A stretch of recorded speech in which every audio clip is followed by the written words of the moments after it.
protagonist ripped chunks of fried meat with sharp teeth, then sat straddling a monster in the middle of the forest, staring down at the sunset blazing ahead. He said, just like everyone expected, that the roasted thunder dragon meat tasted like the best thing on earth, and then he promised the villagers an amazing souvenir. Black wings and a long tail burst out from his waist. A bird glided over the forest, right above a hidden setup that shaped a magic circle, until smack in the very center of it, a cart rolled in, hauled by a stubborn donkey. In June of 1013, by the sacred calendar, the village of Yolin kept living its normal life, an agricultural stronghold in the western lands of the Kingdom of Ural, where families worked side by side, kids laughed and ran free, guards stood watch without a single care, and every yawn came loud and unstoppable. The guard grumbled that he was starving, slumped on a barrel by the village gate, and then, just like that, a cart rolled in.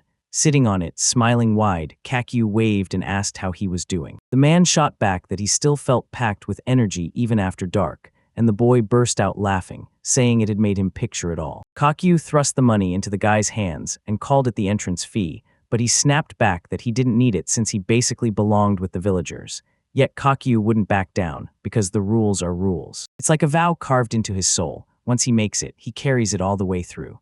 A little later, the grill flared up and cooked those mouth-watering bites of meat, and when everything was finally ready, the residents dove in and ate with pure, unforgettable joy. One guy practically swooned and called it downright delicious, and the main character, stuffed with food in both hands, said, "Today S on me. Go ahead, eat as much as you want." Everyone stared, blown away by just how insanely generous he was. One of the men leaned in and asked, "Are you really sure you want to hand over that much meat?" It looked insanely good and piled up like a mountain, so he couldn't help wondering what kind of animal it came from. Kakyu snapped back that it was thunder dragon meat, and the room went silent. Then everyone accused him of lying, swearing he never beat a legendary dragon. Kakyu just doubled down, yelling that he hunted the thing himself. Alma grabbed his hand and swore, with total confidence, that he'd never lied to a single person.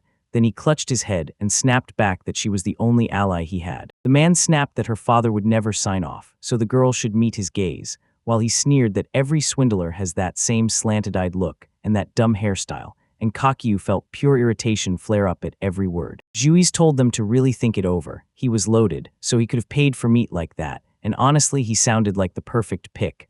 Arno tried to argue, but the moment trapped him. Then the men in the tavern burst out laughing at his expense. The guard's face went red as he blurted out that he blessed this union too, and that the boy could have his great-granddaughter, so they voted it in with a majority, pardoning everyone except Arno, and when the boy watched it all unfold, he burst into laughter. Loud laughter kept bouncing through the tavern as the girls swept in with trays of food and drinks, and everyone dug in like the night was perfect, while outside, the moon climbed higher and higher. Arno leaned in and asked Kakyu if he planned to crash for the night. Then, while wiping the table, the boy shot back that if Arno didn't mind, he'd be grateful.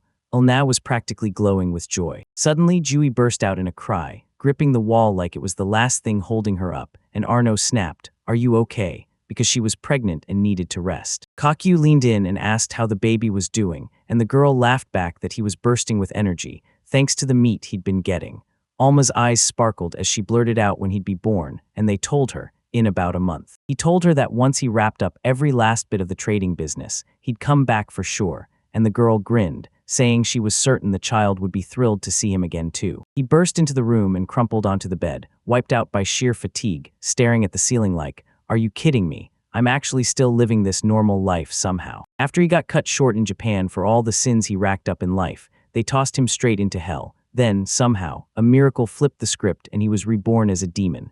And ever since, it's been non-stop suffering from day one. Hell is packed with demons and monsters, and every step he takes feels like a countdown. Stronger fiends are always lurking, ready to wipe him out, so he gets thrown into one dangerous situation after another. Because the god of hell and the god of heaven keep picking petty fights, heaven and hell stay locked in non-stop war, and he's always teetering on the edge of death, so peace never even comes up. And still, after 2,000 brutal years, he fought to stay alive, and somehow carved out the wisdom and steel he'd need to survive hell itself. One day, the supreme gods of hell and heaven finally clashed face to face, and our main character stood right beside them, because there was zero time to run. The second their forces collided, a brutal explosion tore through everything, and buildings crumbled like dust. Then the guy finally felt it. After all those years of torment, it was truly over. Then he jolted awake in a whole new world, nothing like his homeland, and it took him a while to fully get his bearings. Once he'd shaped himself into a man, he tore across the planet, exploring every corner like he was chasing answers. 3 years ago, he stumbled into this village, and pretending he'd lost his memory, slipped into the role of a wandering nobody, studying the language and culture like a spy. Now he's a traveling merchant. Honestly, it feels like fate has been handing him the best luck. Too good, like he's standing in a dream and could wake up any second. He grinned like he'd just won the universe, because 2,000 years is an eternity, and he's faced every circle of hell himself. Now he doesn't quake with fear every day, he eats normally, sleeps in a bed. Tell me, isn't that a triumph? And because he got to live this time in another world, he came back with power that felt unreal, like those old novels where the coolest characters just level up out of nowhere. It wasn't just training, it was a bonus round added to his already demonic life. He shot upright on the bed, grinning as he swore his dream of a peaceful life was finally within reach, because he couldn't miss the chance to have some fun, not now. Then he laughed and asked the god of heaven what he'd say to that, and Alma just stared at him, shocked. When he spotted her, he snapped, cleared his throat, and asked why she'd come his way. She said her mom sent her to bring him some water, and he thanked her right away because he was dying of thirst. Right then, the flustered girl thrust something into his hands, gloves, and when he slipped them on, she blurted out that she'd made them herself, just like her father told her to. She said traders swear that years of yanking their horses, reins leave calluses on their palms, and still, he never seems to wear gloves. He shot back that they'd fit him perfectly, smooth to the touch, blazing bright red, and she practically glowed, because if they were that good, she must have worked hard to make them, so hearing his praise made her feel amazing. With a grin, he promised he'd cherish it all, and said she'd thank her with her nose in the air. The girl then snapped back that she'd spare nothing for her future husband. So she cringed even harder, slipped out the door, and promised she wouldn't bother him while he rested. Then the protagonist thanked her again. He stared at the gloves, then snapped an apology. Because he was a demon, his hands couldn't ever grow calluses, and he couldn't marry her. Meanwhile, the happy girl was bouncing down the corridor like nothing could stop her. He couldn't stop wondering what it'd feel like to have a family. Then he stared at the ceiling from his bed and realized eternity was the only thing he had left. Because for him, a demon, time didn't tick by at all. It just spilled on forever like an endless river. When the sun finally crested the horizon, our protagonist and Alma dug into breakfast, right when Arno slid in and told Kakyu, "Go fishing after you're done eating." By the riverbank, the man suddenly realized Alma had actually given him the gloves after all, so he stared in disbelief, and the boy grinned back, saying she'd done an awesome job. Arno nodded like that was perfect, then admitted he wanted a pair too. But then he snapped, telling everyone that even if his daughter had talked about marriage, it would never happen, and the guy was totally lost, because he didn't have a clue about anything like that. Arno fumed, convinced the guy wasn't into the girl, but Kaki snapped back that he wouldn't be anyone's son-in-law, so Arno should cool off, and just like that, they stood together on the same issue. Kakyu couldn't wrap his head around what Alma saw in a guy like him, and when Arno said he'd saved her life, Kakyu figured that had to be a weak reason. Then Arno sighed, and the boy didn't have a clue what that meant. The man swore Alma had been frail from the day she was born. Everyone kept betting she wouldn't make it past 10. Didn't he see how she still forced a bright smile in public? Yet once she was home, she basically stayed in bed nearly the whole time. But nearly a year and a half had slipped by since he came back from his first trading trip. Meanwhile, she'd finally started tucking into meat and spices, and those kept her going strong. Arno still remembered the first time Kakyu stepped onto their land. Back then, he didn't know what to expect, but now he couldn't thank him enough, and neither could the whole village, because everyone was busy at the time, even the folks preparing sheep's wool. The guy started wondering if his work deserved thanks, and every word lit up his face with a mess of feelings, while Arno reached for more, and the guy finally realized they were getting straight to the real heart of it all. Right then, the man yanked a fish onto his hook and blurted, "The order just came from the capital," before he got dragged straight into the army. The protagonist couldn't stop wondering why it all hit so suddenly, until the man shrugged and said he'd always been the quiet reserve, because demons have been going wild in the Urals lately. He's a merchant, doesn't he know about it? That guy normally slips through the portal, so he never even noticed. Arno then snapped that if anything happened to him, he wanted Arno to ask him to watch over Hours and Alma. Kakyu got it, he wasn't talking about anything else, he meant the unborn kid. The guy pressed him, asking if he knew it was a male name even though the gender wasn't confirmed yet. Kakyu grinned and swore this time it would be a boy, because he could just feel it. The protagonist nodded right along, agreeing with him. Kakyu kept hesitating because he didn't trust them with his fate, and the man insisted it was only just in case, since his father had been eaten by demons and you never really know what's coming. Then the boy pressed him, asking straight up if he was sure he wanted this. Arno stared him down and demanded he take care of them, but the guy shrugged and said he wouldn't promise a thing. Then they both went right back to fishing. Later, the protagonist set up his cart, but when the dust settled, he only got 30,000 riels. Then they thanked him for the food he brought. Oma demanded when he'd return, and the guy promised he'd likely drop by to see her brother by the end of next month. Then he pulled her close and slipped jewelry over her neck. The girl stared at the glowing stone, grinning with pure joy as he said it was a necklace of dragon scales, his gift of gratitude for the gloves, then told her to take care of herself, and he walked away while the villagers cheered, thanking him and smiling bright. After a while, he burst into a new city packed with people, then hit the streets, grabbing bites, sampling every kind of food, until he finally stepped away and started scanning the area. In July, he stormed into Viperna, the Dragon Kingdom's capital of Gizaria, and they handed him a promotion certificate to become a mid-level merchant, along with a promissory note that opened new doors.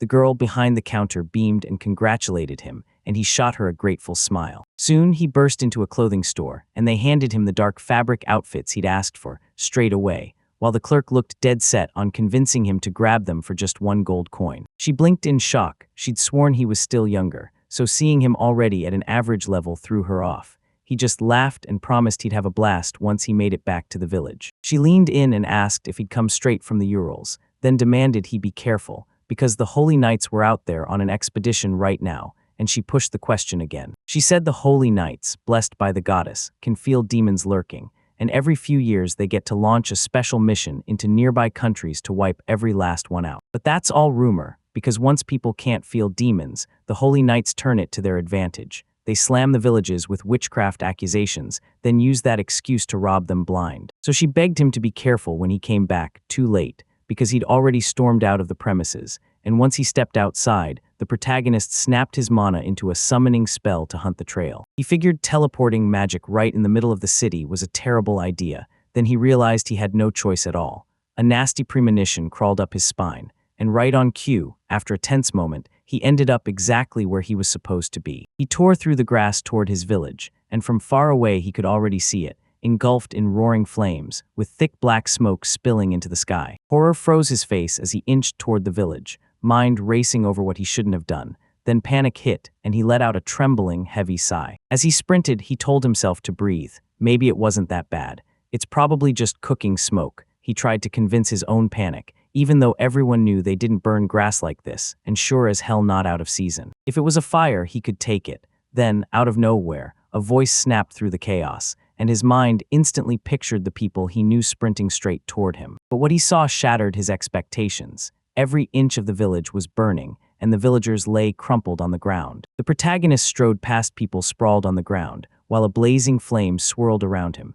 Then, the moment he arrived, agony twisted his face. He erupted into loud screams the second he spotted the people he'd been with earlier, then realized they were already gone. Right then, a brutal downpour burst from the skies, hard and sudden. Staring at Alma, the protagonist snapped into focus, piecing together what happened and who set it off. Then he fired up the devil's eye, watching the souls twist and drift until they finally revealed the truth to him. She spotted the villagers huddled in the square, begging the Holy Knights to back off, because they had no idea what demons were supposed to be. They snapped back saying, "We won't lie, this village reeks of something demonic. They even found dragon meat here, and they knew demons didn't come from magical tricks.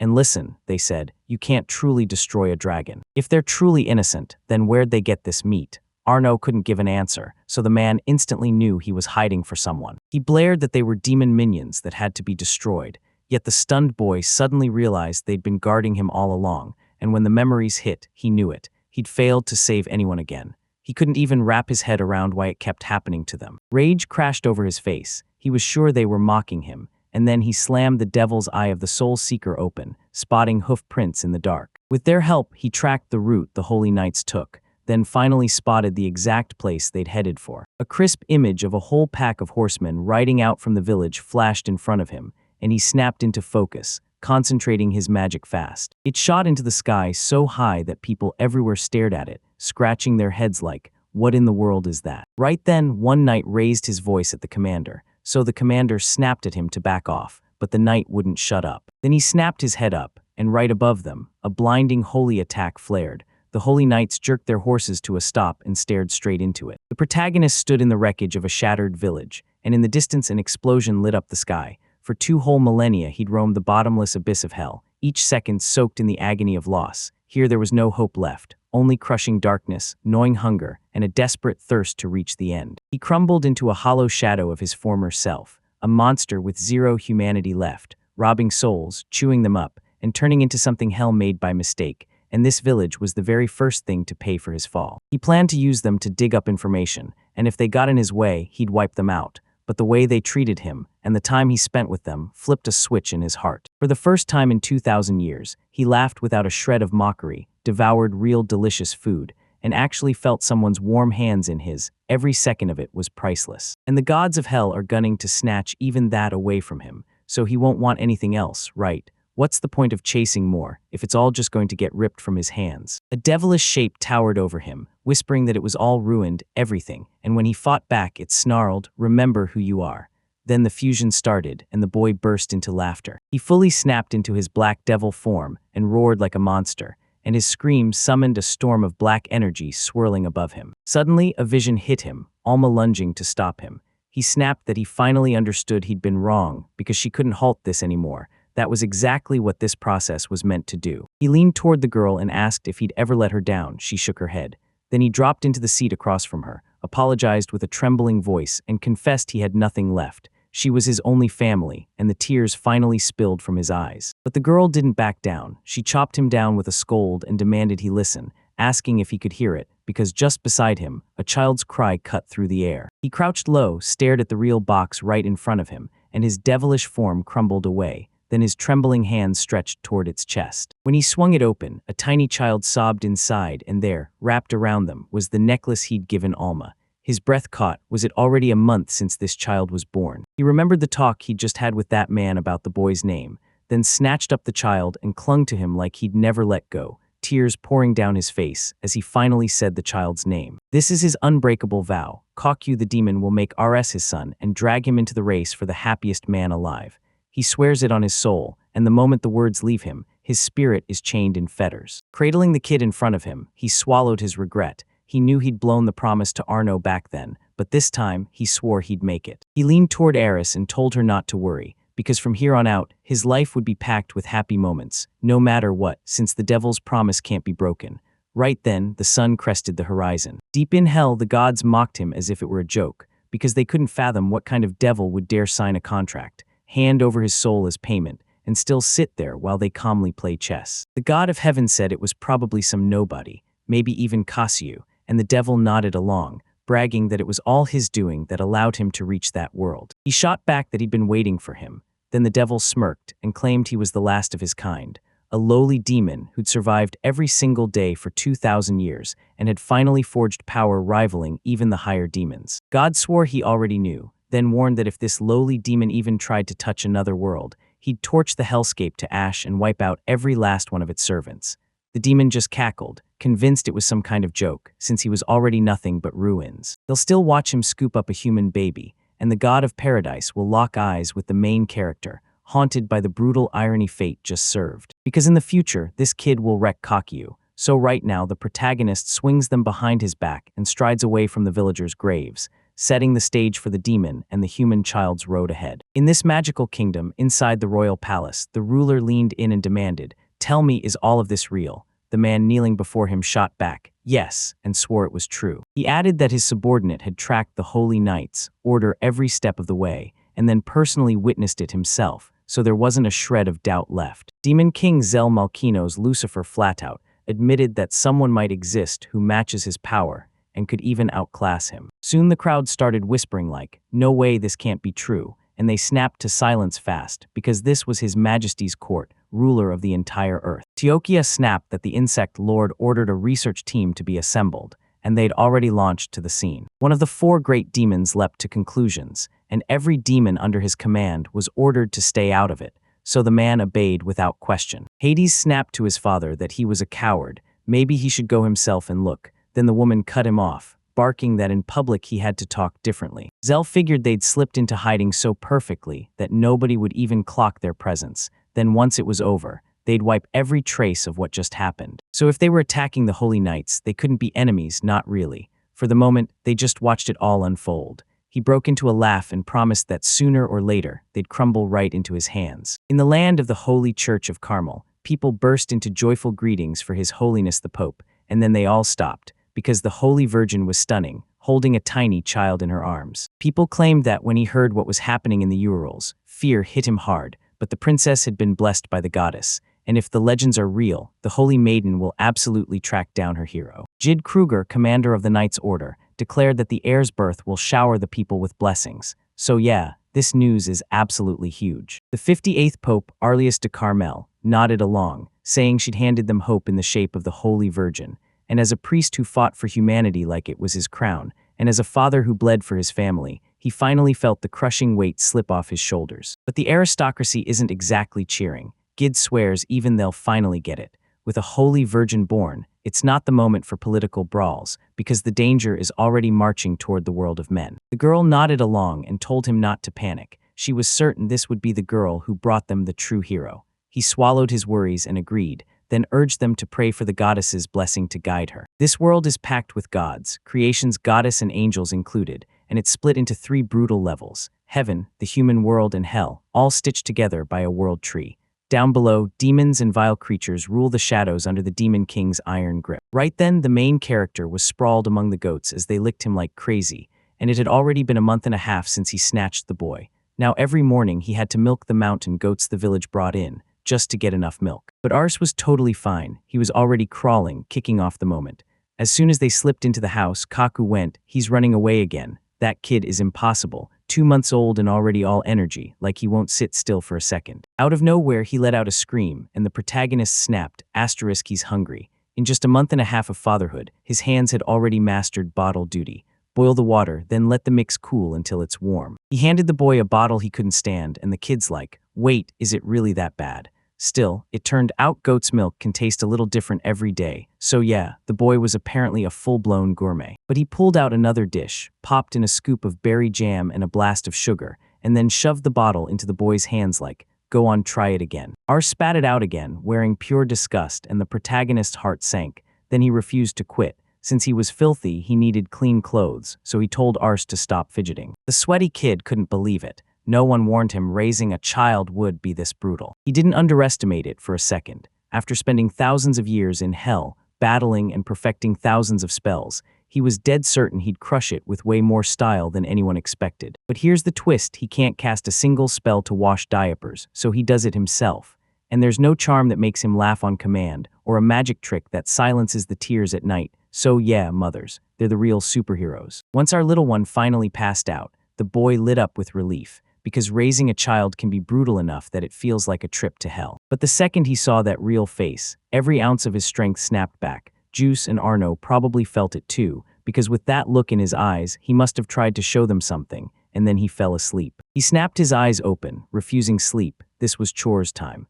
The moment the boy nodded off, he had to wash up, chop wood, and tend the animals, and he tore through every task as fast as his feet could carry him. He had to work the garden too, so he gripped a hoe, stood in the field, and watched the crows streak through the air, already having vanished from where they'd been before. They tore away from the Ural Kingdom and sailed across the sea to the southern continent, straight into the country of Elbrunt, then carved out a new life in the forest at the heart of it. He made the move for the same reason. He'd just torn everything apart in front of the kings, and now the church was gearing up to hunt him, even if he doubted they'd ever sniff out his true nature. Still, just in case, they slipped away. His home was chiseled straight out of the rock, once a watchtower guarding the road. Now it's left behind and swallowed by silence, perfectly blending into the wild around it, with a gorgeous view of the tropical forest. He fully stocked the whole place, conjured a magic well, and even dragged the interior along with him.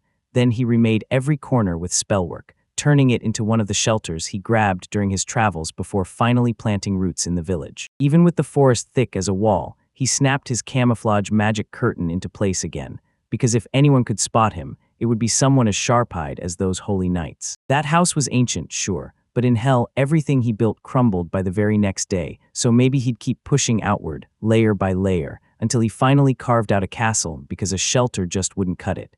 He wanted a fortress. This is the home he's craved for 2,000 years, so he refuses to let it fall. Then boom, an explosion rips through the place and hurls pieces of the building into the air, leaving him stunned. Kaki burst into the house, swallowed hard, and asked the boy if he was all right. Then he saw him grinning and sitting right there among the wreckage. Kaki scooped him up, and relief hit when he realized the kid was totally unharmed. He stared at the massive hole ripped through the ceiling, totally baffled. Who could have done this, and where it even came from, especially with the storm raging like this, like the whole world didn't make sense anymore. Right as he started spiraling in his thoughts, the boy let out a thunderous sneeze. Flames blasted from his mouth and swallowed the protagonist whole, and when the fire finally died down, Kakyu clocked it. This kid had magic in his blood from day one. He couldn't shake the question of why everyone here treats this like it's normal. Most of the village can barely touch magic, and then the real answer finally hit him. Dragon meat. He handed it out to every villager, over and over, for about a year and a half, until the only kid born during that stretch with real powers was ours. If the eaten dragon's magical power somehow got into the fetus early on, then boom, it didn't just become human. It was born in a human body and still carries a dragon's magic. With all that fault stacked on his back, it might be exactly why he's growing up so fast. He's carrying a burden so heavy it's crushing, and it feels like there's no way he'll ever fit into a normal life in human society. After the child struck him again, the boy finally understood one terrifying truth. He couldn't do this alone, so he snapped into action and decided to forge a magical creature. He drew a magic circle on the floor, then set the ingredients right at its center. Soon things started crawling out of there, his own mini versions, because he can control them like puppets anytime he wants, and while they were useless in hell where fine work mattered, they'll absolutely crush the household chores, making life feel a bit easier. After that, he dove in and started teaching them the ropes, how to run a household and how to care for a child. Things didn't all click right away. It looked like they still needed more training. Still, he'd always planned to raise him on his own. Compared to the non-stop hell of fighting, disasters, and chaos, raising one kid feels like a lazy day in the park. With eyes wild as storms, he demanded the child stare at his father and swore he'd do everything to raise him into the best man. While, just beyond the bushes, monsters lurked and waited. After 2 brutal weeks, the main character is done. Every 2 hours the babies cry. He feeds and changes them non-stop, gets yanked awake at night, and even has to chase them down as they run off. He can barely soothe the kid enough to get housework done, tend the garden, feed the animals, because he's stuck patching up the house with magic non-stop, with no time left for hunting, and the food stores are running out fast. When he coughs, boom, explosions rip through the air. When he laughs, hurricanes tear across the sky. When he pees, a brutal, unstoppable stream of water blasts into existence. And when he cries, thunderclouds slam down like the world's breaking. Even though he's not in hell, he's still desperate to sleep for at least an hour. And when he starts spiraling, he forces himself not to think about the kid.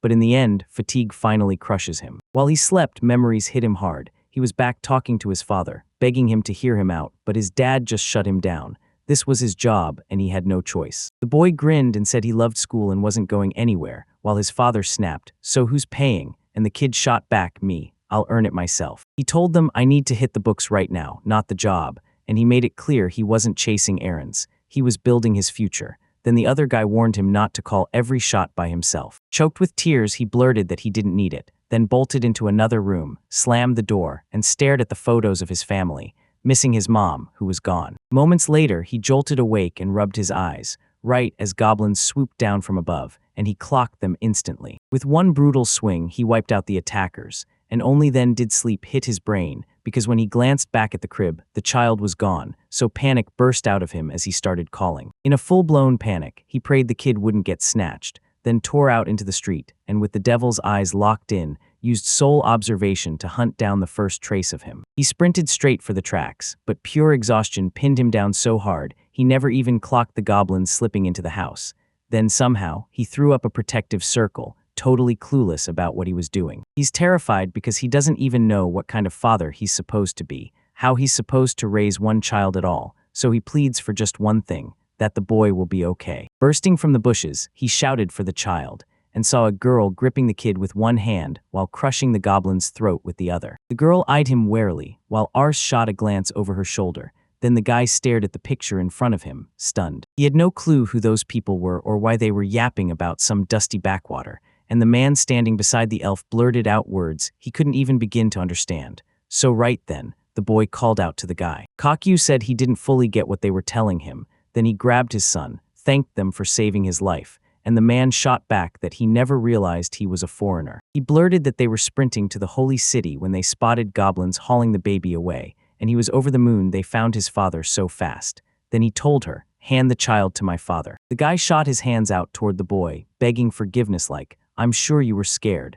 But the girl snatched the moment away, hugging him even tighter. She demanded to know if he was truly this kid's father, and where they were right now, but the guy just froze, with nothing he could say. She said it was the great Borkley forest, where fire dragons roared, and everyone kept their distance, convinced it was just an empty, untamed wilderness. Far from the crowded roads, down an old path, one lightly dressed foreigner clutching a child runs, so close it looks like a kidnapping. So she pressed him again. Was he truly the father of this child? He tried to shove the thought away, even as doubt gnawed at whether he was even fit to be called his dad. He can't pin down the exact truth, but he's sure of one thing. He tells the girl he can't share the details, yet to him, that child is the most precious son in the whole world. As soon as he spoke, the girl blurted out an apology, handed him the child, and admitted she'd asked too rudely. So she begged him, please, don't get mad at his son's benefactors. He said her mistrust made total sense, then immediately thanked her, only for her to press her hands together and snap that someone like her didn't need his gratitude. She hopped back into the runner and they peeled off,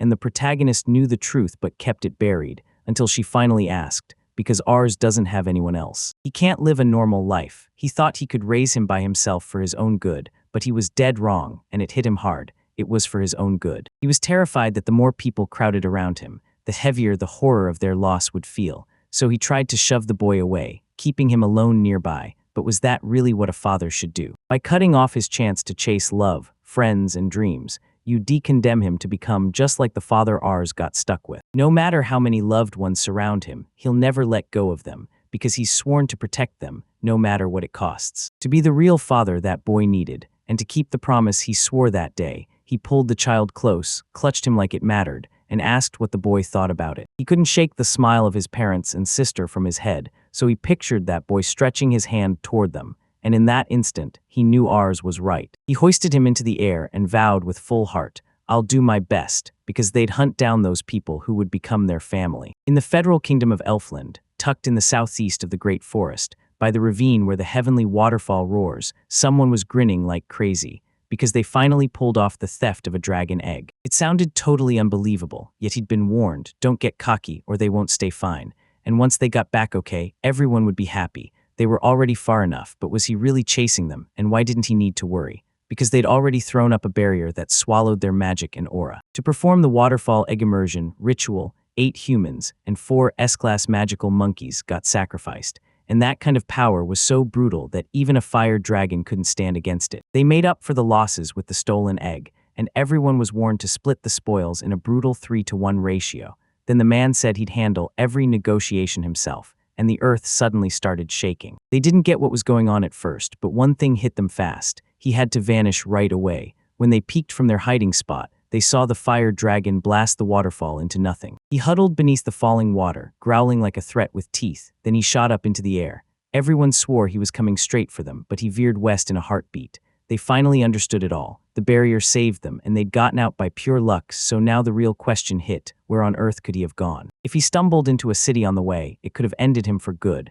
but they didn't care, because the disaster waiting there was worse, and when the main character finally reached that city, he froze among a sea of people, nerves slamming in his chest. It's a bustling port city on a huge river, the nearest stop to the forest refuge, about 80 kilometers north, straight as the crow flies. It sits right on a busy trade route, right beside a real navigable river, so you can sail upstream with ease, and foreign traders flood in, chatting in a dozen different languages. Meanwhile, across the river, that opposite bank forest belongs to the fire dragon, and anyone without a good reason should stay out, because the scorching geography turns it into a hotspot for shadow deals. So tell me, why were they showing up in a place like that with the boy? He needed someone to watch over him. After that kidnapping mess, he snapped out of it and decided he wouldn't raise a child solo anymore. He'd hunt for a wife who'd stand by his side, because this wasn't romance, it was a full-on mating hunt. He's got to clear his schedule and free up resources, so he'll temporarily pass the log's care to someone else, because around here, there are no kindergartens at all. But it wasn't his fault. People stared like crazy, because a man traveling with a child was basically unheard of. The men sized them up and called it easy prey, well-dressed, no escape, and a kid in tow, and he finally understood why the danger was closing in. He ducked behind the corner and stayed out of their sight, only to realize that bringing a kid along is way harder than he ever imagined. Like clockwork, he couldn't land on a single person fit for this video. every name he got came from people stripped of their rights for their crimes. Among all of them, you've got to pick the one you can trust with the kid, and the one strong enough to reign in that runaway magic of his. Capable people like that are rare, and finding them is a nightmare. As he tried to figure out who'd take care of the kid, the girl who saved him earlier slipped out of his thoughts like a fading dream. He had no idea what he was even doing because he'd missed someone insanely talented. Now he'd never cross paths with geniuses like that again, so he threw himself into helping, only to realize some things are finished the moment they're done. He knew he had to pull himself together fast. Then he overheard someone say that with a client that huge in town, the whole place would have been louder, and another guy swore he'd heard the trading company mention it. People are whispering that Cephas the Seer is in town right now, and because he slipped in incognito on purpose, you know something huge is brewing. That's a goldmine chance for anyone looking to make a deal, and when the protagonist heard the name, he couldn't hide his shock. Louis Sebastian runs a ruthless trading empire that sells everything under the sun. Then, in just one generation, he claws his way from the bottom to become one of the most powerful merchants on the continent, even supplying the royal family. Even Kakua, the little merchant, has heard rumors about him, and sure, he's not 100% certain it's real, but it still sounds like good news, because someone like him can probably point the way to the right person. So he decided today's mission was simple: find him and make contact. Across the river, in a busted, abandoned building, the girl sat slumped beside a shattered wall. She wondered why she could trust him now, because after everything, she swore she'd never believe anyone again. Then a man burst in and told Elsa the ship was ready. The girl snapped her focus to him, pushed up from her seat, and called out, "Mr. Savas," and the man answered with a gentle smile. Right then, the protagonist was bolting to get away from those merchants who were hot on his heels, screaming that he'd burned their shop down, while he tried to squeeze out an apology for the sneezing fire his kid accidentally unleashed. He finally hit a dead end, and the men shoved him with their threats, surrender to them and they'd toss him straight to the police. And as the crowd snapped their focus on him, he shot up his hands in a desperate try to talk it out, promising he'd make it right if they'd just listen. The man roared that only a fool would trust his words, and from the look on his face, you'd swear he was the spitting image of a swindler. The guy reckoned he hadn't heard an address like that in ages. Too many bodies crowd the place, so he can't jump or teleport. Then, out of nowhere, one of them blurts, confused, what he's doing in the city, and the whole crowd erupts. They all scream that they've got to get to the ship now. The boy snapped his gaze upward and froze at the wild picture that bloomed in front of him, because right above, in the sky, a dragon hovered and gaped its mouth wide open. The protagonist's blood ran cold as the dragon yawned open its mouth, ready to lunge. Then its fire erupted, blazing everything in its path. Once he cut off his attack, the protagonist snapped that he needed to slow down. He couldn't take the blame if the boy got hurt. He still couldn't figure out where that dragon had even come from, but since it was saved and they were safe, they could finally leave. They huddled together with the kid right in the middle of the roaring fire, and the protagonist suddenly flashed back to how he'd arrived in the village, panic gripping his face, panic mirrored on the child's, and he couldn't stop wondering if he should bolt for his life. Meanwhile, everyone on the ship stared as the dragon swooped overhead and unleashed roaring flames. Then Sebas clocked it, a full-on fire dragon, and danger was right there, coming fast. He barked orders for every ship to spin around, because they were heading back, and the girl pleaded, "Hold on," while the kids scrambled to get aboard. Then she watched people shove them forward on the shore. The man's jaw dropped. Then, right in that heartbeat, the girl burst out of the ship and shouted that she'd help them, sprinting from boat to boat until she finally tore toward the shore. He couldn't believe how brave she was. Kakyu's mind raced on what to do next. Jumping into a fight would pull too many eyes to him, and if he wiped out a dragon with attribute power, the church would spot that existence instantly. To save that stranger, he'd have to gamble everything, make himself a target for the Holy Knights and risk his own son in the blast. Sure, running might be the smartest move, but he couldn't shake the fear that it might be the wrong one. He clenched his fists until they shook. He knew he couldn't do it. When he stared at all the scars crawling across the dragon's body, the chain suddenly tightened and wrapped around one of its paws. A man on one of the sinking ships hurled it at him, and a girl sprinted across the chaos, while everyone around screamed for the whole crowd to look at what was happening. Elsa strode up to the dragon with a sword ready, while the beast strained to yank back his paw and cooked up a blazing flame for the strike.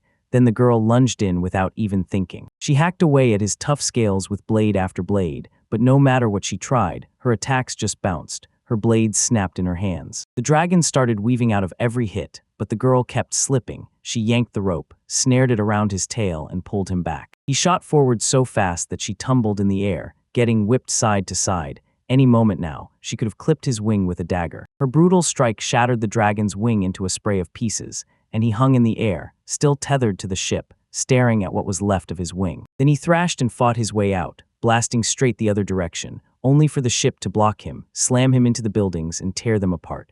Finally, the chain snapped, the dragon crashed down on the city, and the girl landed not far from him. From the roof, she stared down at the fallen dragon, right there in the rubble below, its wing torn to shreds, standing in front of her as smoke from its blasts churned the sky, while everyone on the ground scrambled to flee. The protagonist stared at her and instantly recognized the girl who'd saved her kid before.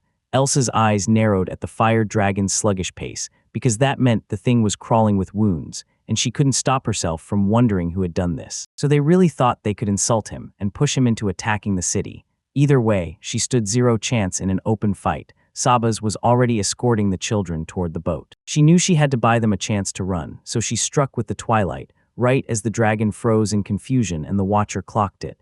This wasn't just blinding light, it was body-strengthening magic too, and she was already set to fight back. With the dragon scrambling over time, she seized the opening and unleashed the blade dance, hammering it with blow after blow, everyone in the crowd screaming that she was nailing it and that the dragon would fall. The main character didn't buy his story at all. She left him totally unharmed, but then fresh wounds started popping up on her instead. Veins on her face started to bulge as she strained, then she screamed and lunged at him again, but her strength was draining fast. He caught on instantly. She wasn't fighting to win, she was buying time. With panic in his voice, he yelled for everyone not to bolt from there. While the dragon kept swinging, he slammed the girl with a brutal wing strike, blasting her away. Then she clocked the wreckage and rushed to shield the citizens before more debris could rain down on them. She smashed the wall so hard that chunks tore free and blasted away, but the shards still sliced into her, and that dragon was already gearing up to strike again. He started breathing fire, and panic exploded as people scattered in every direction,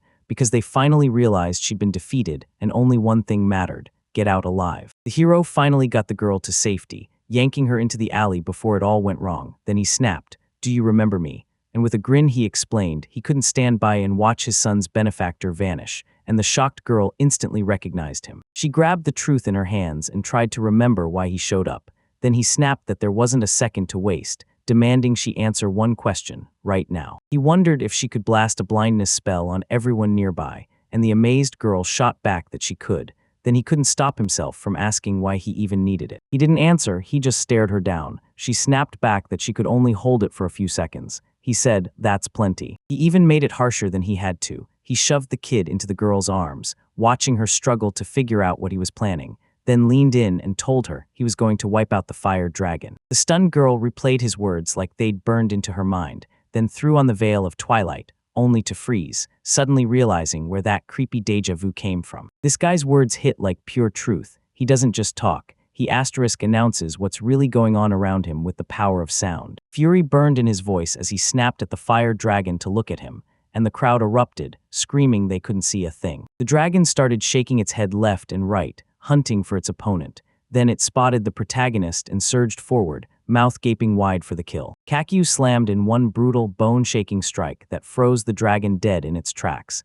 and then tore it apart piece by piece. The girl stared in stunned silence as her magic started to fade.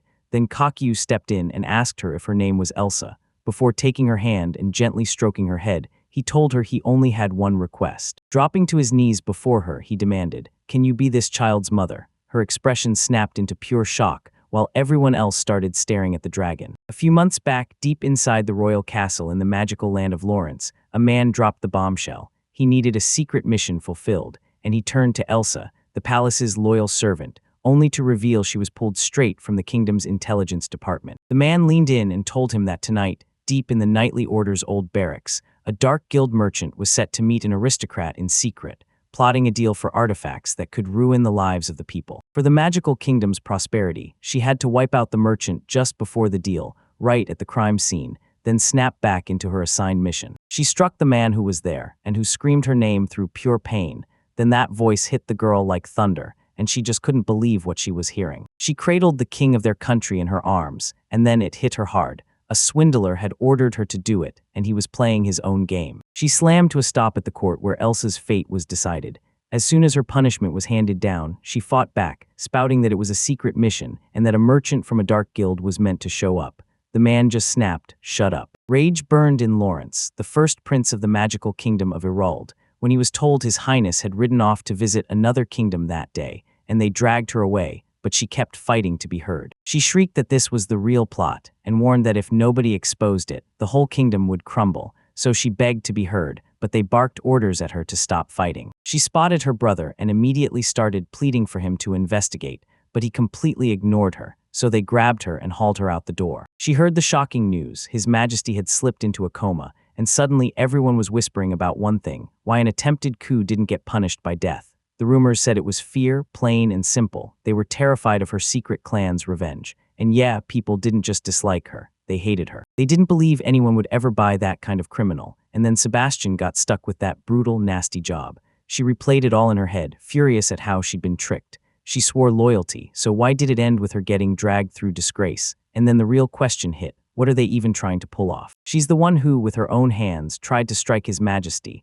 someone she respected like her own father, no less, because she couldn't forget the way he treated her, and what she did was straight up unforgivable. One day, a merchant slipped up to her cell and told her, "We're going to Elverant, the land of elves, and there might be someone there who will finally buy you." Dodging the guards, they barreled through Nagraja and tore down the old Borkley Forest Road.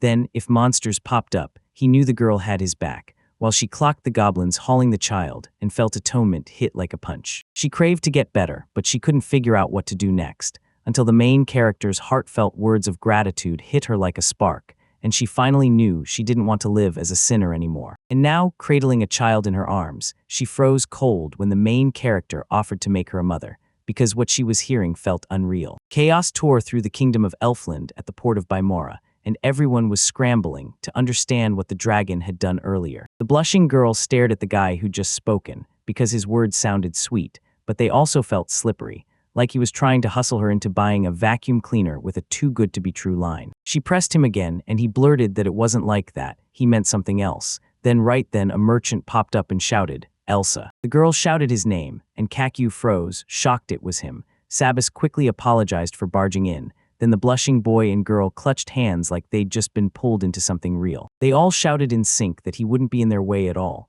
Then the man went pale the moment he saw the dragon's body, staring in shock and asking if the girl had done it.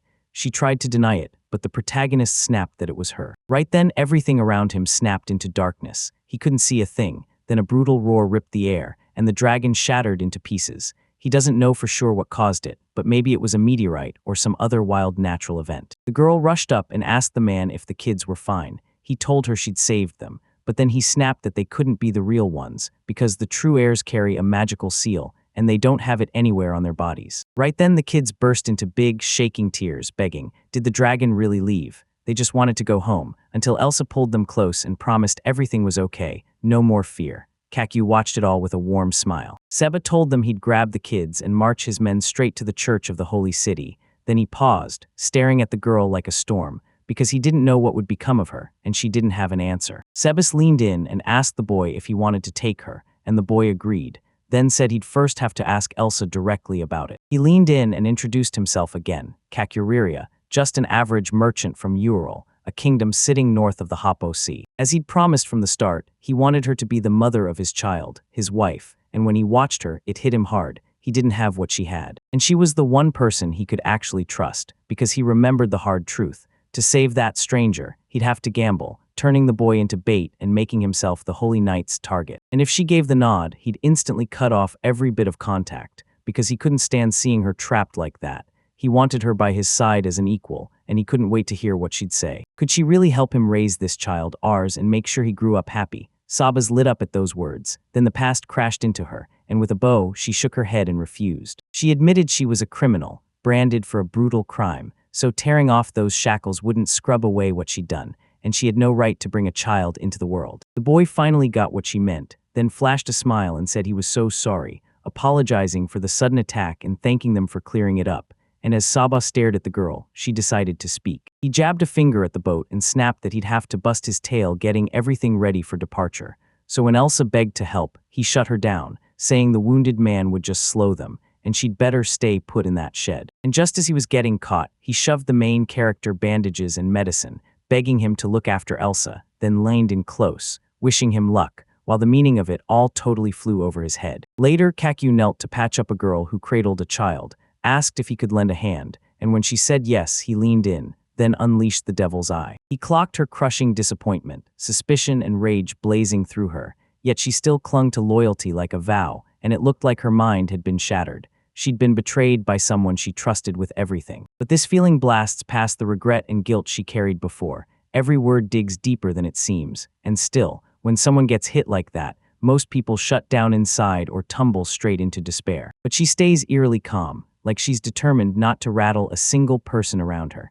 Maybe it's the dark elf's way, forged by a lifetime of shadows, or maybe it's the quiet proof of how deeply she loves. Staring at her, he realized he still craved her love, and he wasn't letting it slip away. He blurted that the treatment was over, and she thanked him with a soft smile. Then he leaned in and told her she could give him theirs. At that moment, the baby slept soundly in her arms, and he pleaded, "Can you hold me a little longer?" So she nodded and let him stay, realizing, with a warm jolt, that she was finally starting to understand why she'd trusted his words earlier. Elsa reflects that back then, and even now, the main character handed his son over to her with total faith, and it hits her hard how much he trusted her, because she's never felt that kind of trust from anyone else before. They swear bad people always fold when it matters most, like trust is dead and gone.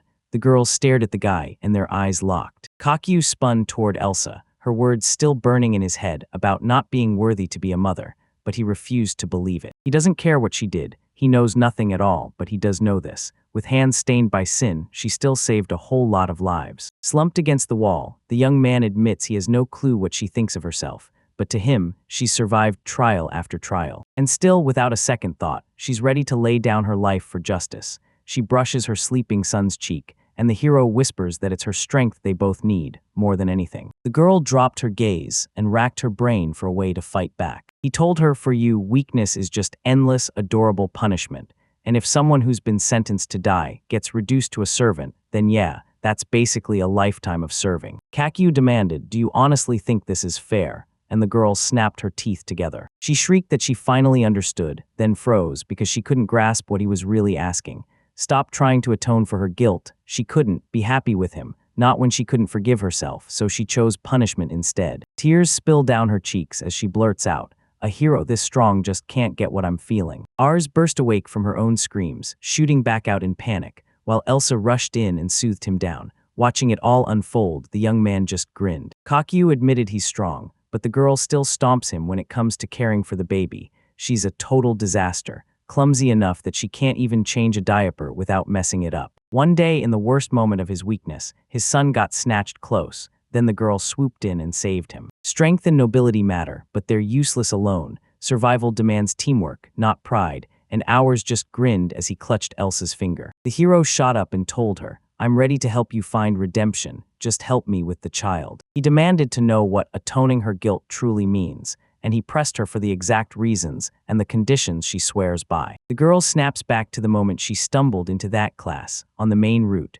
where the whole idea of justice is built from the ground up. Elsa pressed the old man for answers about how the orphanage was run, and he finally admitted it was his punishment, his payment for all the sins he'd buried. He admits that in his 100-plus years on the throne, he hauled people into unwanted wars again and again, and every single time, kids got left behind, staring at the empty places where their parents used to be. The king spun to Elsa and announced that after all her service, her hands were now for the country, and that they were ready to launch. He begged her to remember, her power wasn't meant for today, it was forged for their country's tomorrow, and when it hit her, the girl finally understood the truth. She was her own justice, and now she had to atone. She chose to take up the will of His Majesty, wiped her tears away, and admitted what she needed to make right, because sometimes it's a child's laughter that gives you the courage to atone. Kakyu grinned and said it was fate aligning their goals, then reached out to her, urging them to start fresh and bring a new laugh into the world. At first, the girl reached for him, then brutal memories slammed into her head,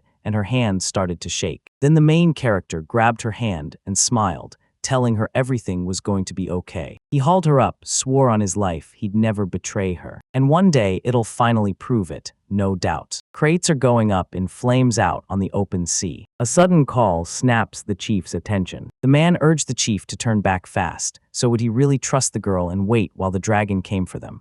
The chief nodded, then ordered the ship to wheel around immediately. He can't even figure out why his heart won't let her go. She's ready to bet her life on staying put with that dragon, and he's still trying to tell himself she's nothing but insane, just some servant with a death wish. He shot a wink and declared that their credo was simple: never ignore even the tiniest servants. The boss spun around, stared into the far distance like he was hunting an answer, and then bam, he decided to throw in one more thing. He told me a highly respected person didn't just suggest it, she commanded him, in no uncertain terms, to treat her with the utmost respect. The subordinate pressed his lips tight, while the boss peered through the telescope and shouted that the fire dragon was already cutting inland, so they could dock right now. Forget everything else, they had to rush in and save the children first. The old man just stands there, terror locked across his face like he can't even breathe. A monster's body is sprawled right in the middle of the street, and then someone blurts, "What the heck happened here?" Then just as the world dropped into pitch-black darkness, a thunderous crack tore through the air, bright as lightning.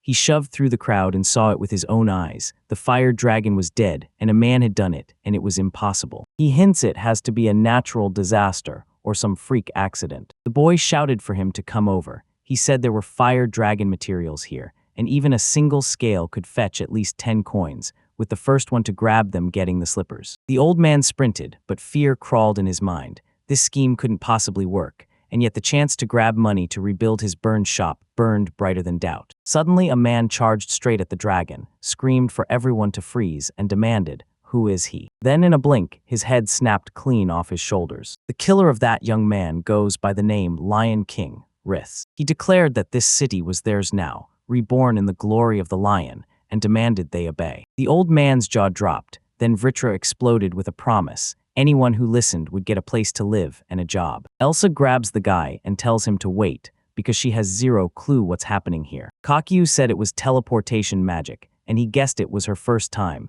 She confirmed it was her first time too, and then Ars grinned. The girl demanded to know why the teleport destination dumped her in midair, and the young man hurriedly apologized, then said he could just lie down instead, leaving her totally stunned. Kakyu swung the door open and welcomed the girl inside. Just minutes ago, on the far side of the Bamala, Elsa pressed him for proof he wouldn't betray her, and the young man shot back that it wouldn't be hard. They run on a service contract, and the girl stares at him with a heartbroken, pleading sadness. The boss pressed a glowing seal onto the boy and declared it was magic, binding the master and servant as the service contract demanded. Then he laid out why the boy should trust in it. If the master wants to meet any condition from the contract, he can slap on the seal, clamp the servant's body in place, and rip away his freedom. Elsa shot him a question. Did he truly want to be her servant for the night? And the guy answered her with a huge grin, confirming every word. She's totally lost, like, what am I even looking at? Kakyu steps in and lays it out. She and him will both become masters and servants to each other, locked into a contract of mutual service. The girl blinked in shock, and the guy snapped that neither of them would ever betray the other. Mr. Sebas said they looked like a real married couple, and the girl pressed him again about his confidence. He snapped that she needed to stop spiraling into negative thoughts. This wasn't some setup to fool her. Sabas snapped them into action, apply blood seals to each other's bodies, and the moment the heroes complied, everything around them erupted in a fierce, glowing light. Right now, the mighty forest of broccoli roars on. Then the heroes touched down straight in front of the house. The young man told him he'd stripped an old abandoned fortress and rebuilt it, and he was sure it would make the perfect shelter. The girl kept replaying his shelter words in her head, but the hero cut through her spiraling thoughts and urged her to step inside the house. Chaos erupted inside the young man's world. He broke down and apologized for every bit of the mess he caused. Elsa glanced sideways, and boom, that spot pulsed with a dark magical glow. The guy grinned and said he stuffed it with the bones and skins of elemental dragons and other brutal monsters. While Kakyu tucked Ars into bed, the girl couldn't wrap her head around who this guy even was. He crushes elemental dragons with insane ease, zips around with teleportation and floats on pure will. No spells spoken, not a single word, and only a legendary hero or a terrifying demonic general could pull off something like that. He insists he's only an average merchant from the north, but she can't wrap her head around it, and then he looks like some kind of swindler. Then it hit her, his promise to help her atone for her guilt, and she decided she'd help him raise their child as he looked back at her. He urged her to sit down and calmly hash out the terms of their agreement one more time. For her, it was simple: become a mother for our future. For him, it was just as harsh: help me make up for what I did. And that atonement meant stepping in for the kids who were left with no one, Still, the girl straight up promised, "I'll start being a good mother from day one." Kakyu promised he'd handle the garden and animals in a flash, and while he did, Elsa would tear through the whole house and leave it spotless. Night had already fallen and the girl struck a candle, while our side slept in peace. She let out a deep sigh, then smiled as she watched the child because she'd finally finished cleaning. She stared out the window and spotted a clay doll shaped like Kaku in the picture, and she couldn't believe he could actually control something like that. The girl can't figure out why he's hiding. This is a strong guy, so why vanish like that? She starts to suspect he's got something up his sleeve. She shoved those thoughts aside and admitted she had a dark past she couldn't bear to face, and after the hero saved her life, she chose to become his servant just to earn his trust. She feels it in her bones, deep down, she trusts him completely, and the stress he's carrying right now is coming from a whole different kind of problem. She stared at her hand, stunned by the blood soaking it, and the thought hit her, was she truly meant to be a mother? She tried to speak, but the world started to blur, and her consciousness slipped away. The hero rushed into the house, clocked everything he'd pulled off before sunset, and then right in the middle of it, he saw a girl sprawled on the floor. Elsa's earliest memory. Her brother yanked her into training and never let her look away. In her village, martial skill was just impressive. It was a responsibility, and every able man and capable woman got hammered through brutal combat training, with men and women split 100% during drills, just like their traditions demanded. With her strict father, the village chief, watching every move, she pushed herself to the limit, fighting for greatness against her gifted older brother and every other student in the village. In her young world, she had no mother, at all, anywhere, ever. Elsa snapped her eyes open after blacking out, staring up at a bed wired with an IV, while Kakyu was saved right there because that same bed caught them in time. The girl shouted for her husband, and he snapped his head up, eyes flying wide in shock. He burst into tears and blurted out that he was insanely, unbelievably happy. She stared at him totally stunned and blurted, "How long was I out?" He said, "You've been asleep for about 2.5 days." She tried to push herself up, insisting she had way too much to do, but the young man grabbed the moment and told her to wait. Because she had a fever, she hadn't left her bed in 2 whole days, and she couldn't just spring up like that. The girl swallowed her pride and apologized, and the young man shook his head. Those wounds were too severe to fix with magic, plain and simple. He even blamed himself, because after the fight with the fire dragon, he'd chosen to let her rest.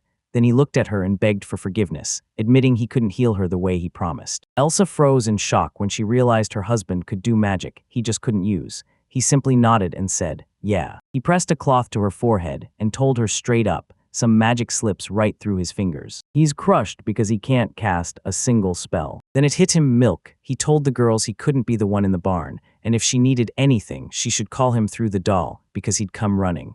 The girl asked about the doll again. The boy said it was a portable mini kakui, stuffed with magic that let it talk to its owner from anywhere, and the girl admitted it was just plain convenient. He also hauled over a steaming bowl of hot vegetable soup he'd cooked just for her, so the moment she opened her eyes, she'd have something warm in her hands. Thanks to the state preservation spell, it was still fresh and piping hot like it had barely left the pot. He told her, "Don't pounce on food just because you're starving, it wrecks your body." So she took it slow, sipped some water, and then the guy was gone, leaving her smiling. She clocked everything happening around her and realized, somehow, the hero had been keeping his eyes on her the whole time while also watching over the child. Because of him, she briefly slipped into memories of her mother, back during one of her training sessions, when her injuries were so brutal she ended up bedridden, just like she is right now. When she opened her eyes, her mom was right there, sitting beside her, and tending to her like nothing could ever stop her. She can't recall the exact words from that talk. She only remembers thinking she needed to apologize,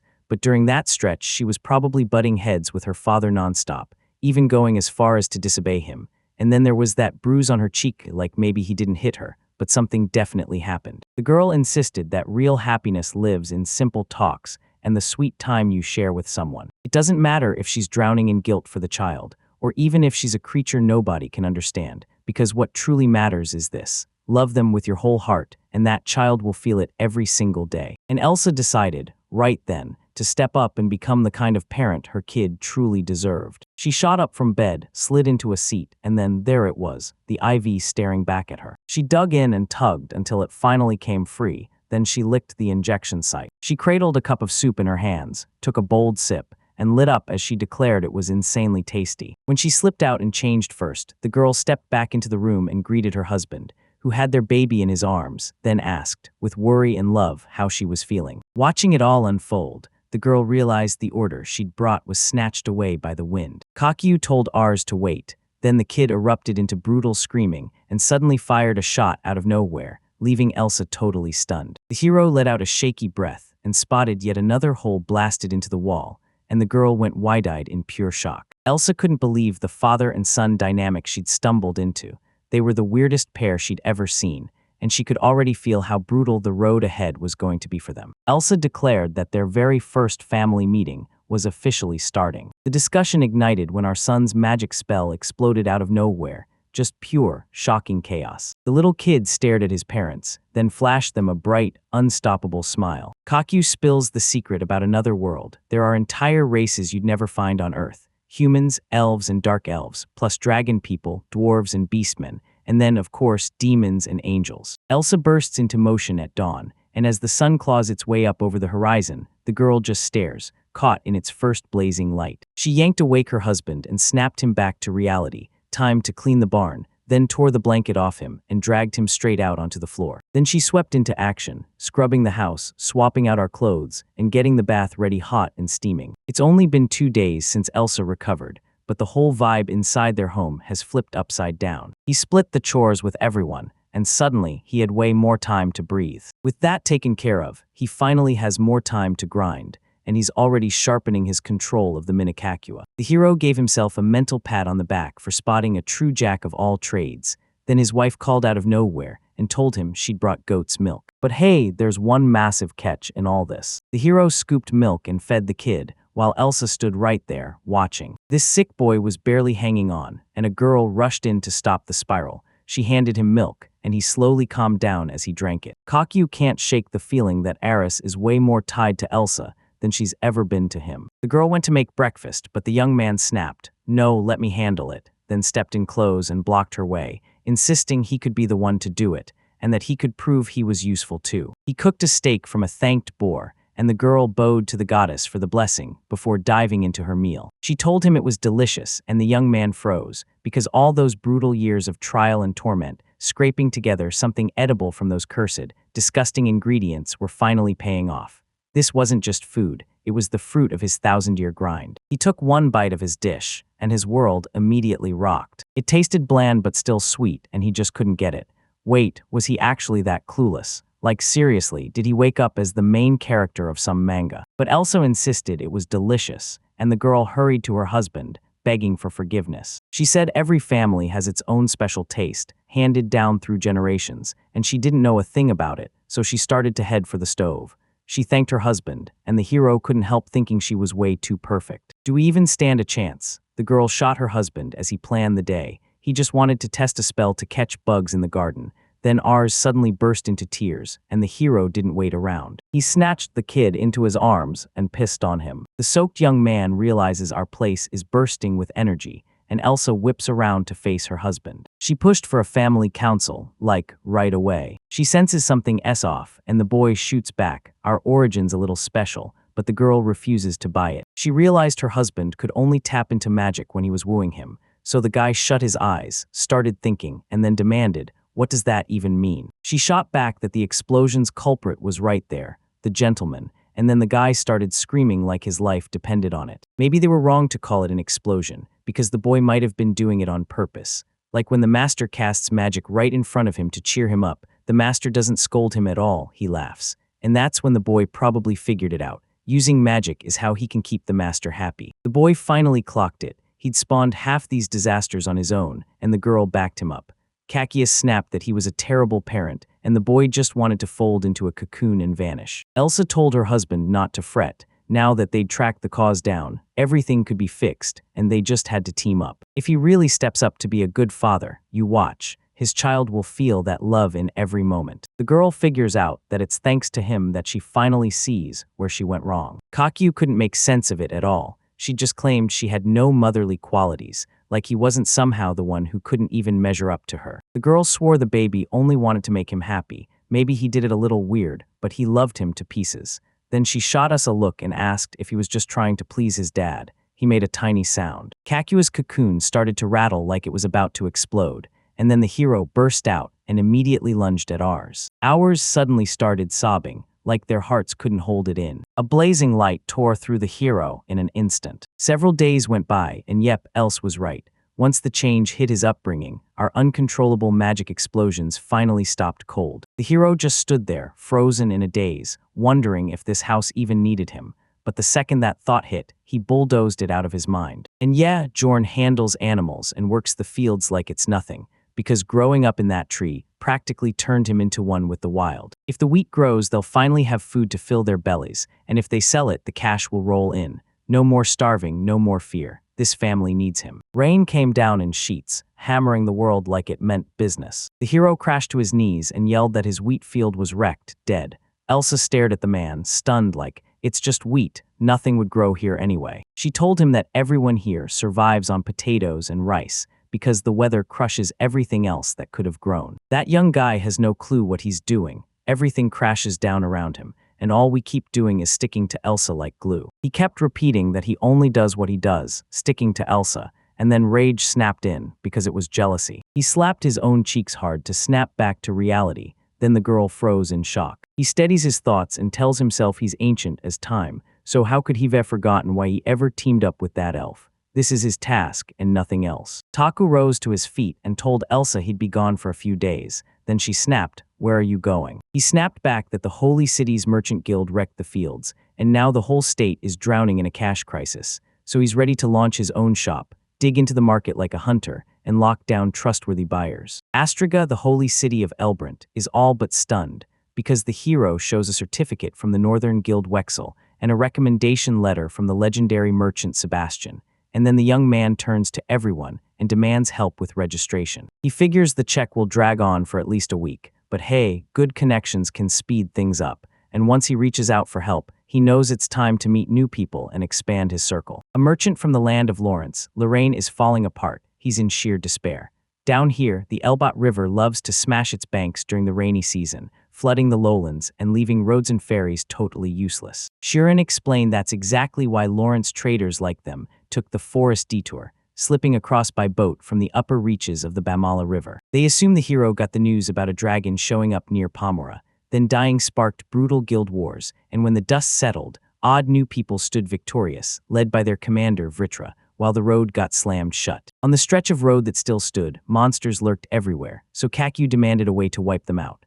The girls snapped back. During the rains, the water creatures crawl onto land and the knights are tied up so they won't lift a finger, and when it's at sea, extermination is straight up impossible. The main character couldn't stop thinking. The very next day, Kakyu hauled the monster paws straight to the Lawrence merchants, and their faces went wide with shock. Shorn couldn't swallow the fact that he'd wiped out every creature in a single day. No way, she snapped, because he wasn't going to fool her. The young man admitted he'd already hit up his mercenary buddies before he even arrived, and now, today, they were coming to deliver the trophy. The girl figured the young man had been faking his stupidity this whole time, and Loran froze, because these weren't just footprints, they were definitely monster paws. The hero convinces himself he has no allies and that he crushed the monster solo, but that's just a convenient lie, spun to make everything feel easier. Laurent demanded to know why he didn't spill everything from the start. Was he seriously trying to get paid for it? The girl shot back that they had no money at all. Instead, the young man leaned in and demanded the market prices of their goods,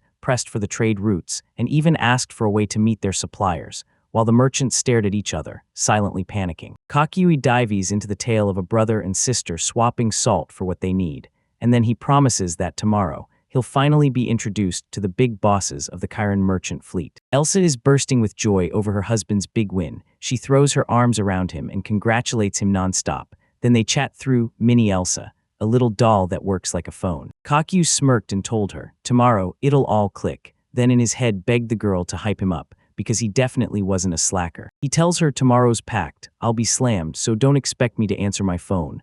That's exactly what he meant to say, and the girl nods back like, got it, I understand. She asked the goddess to bless her husband. Then the guy told her to make sure she said hello to Ars. After he blacked out, the guy crumpled onto the bed and lay there. He ordered Aris to hold up and wait, then promised he'd come back and prove just how awesome his father really was. Strong, the sea merchant from Alperant, grabbed the boy's hand and swore he'd put their trade first, then dangled a deal like it was the key to everything. He couldn't stop thinking about how he was tied to those mercenaries, because during the rainy season, getting anything from place to place was seriously risky.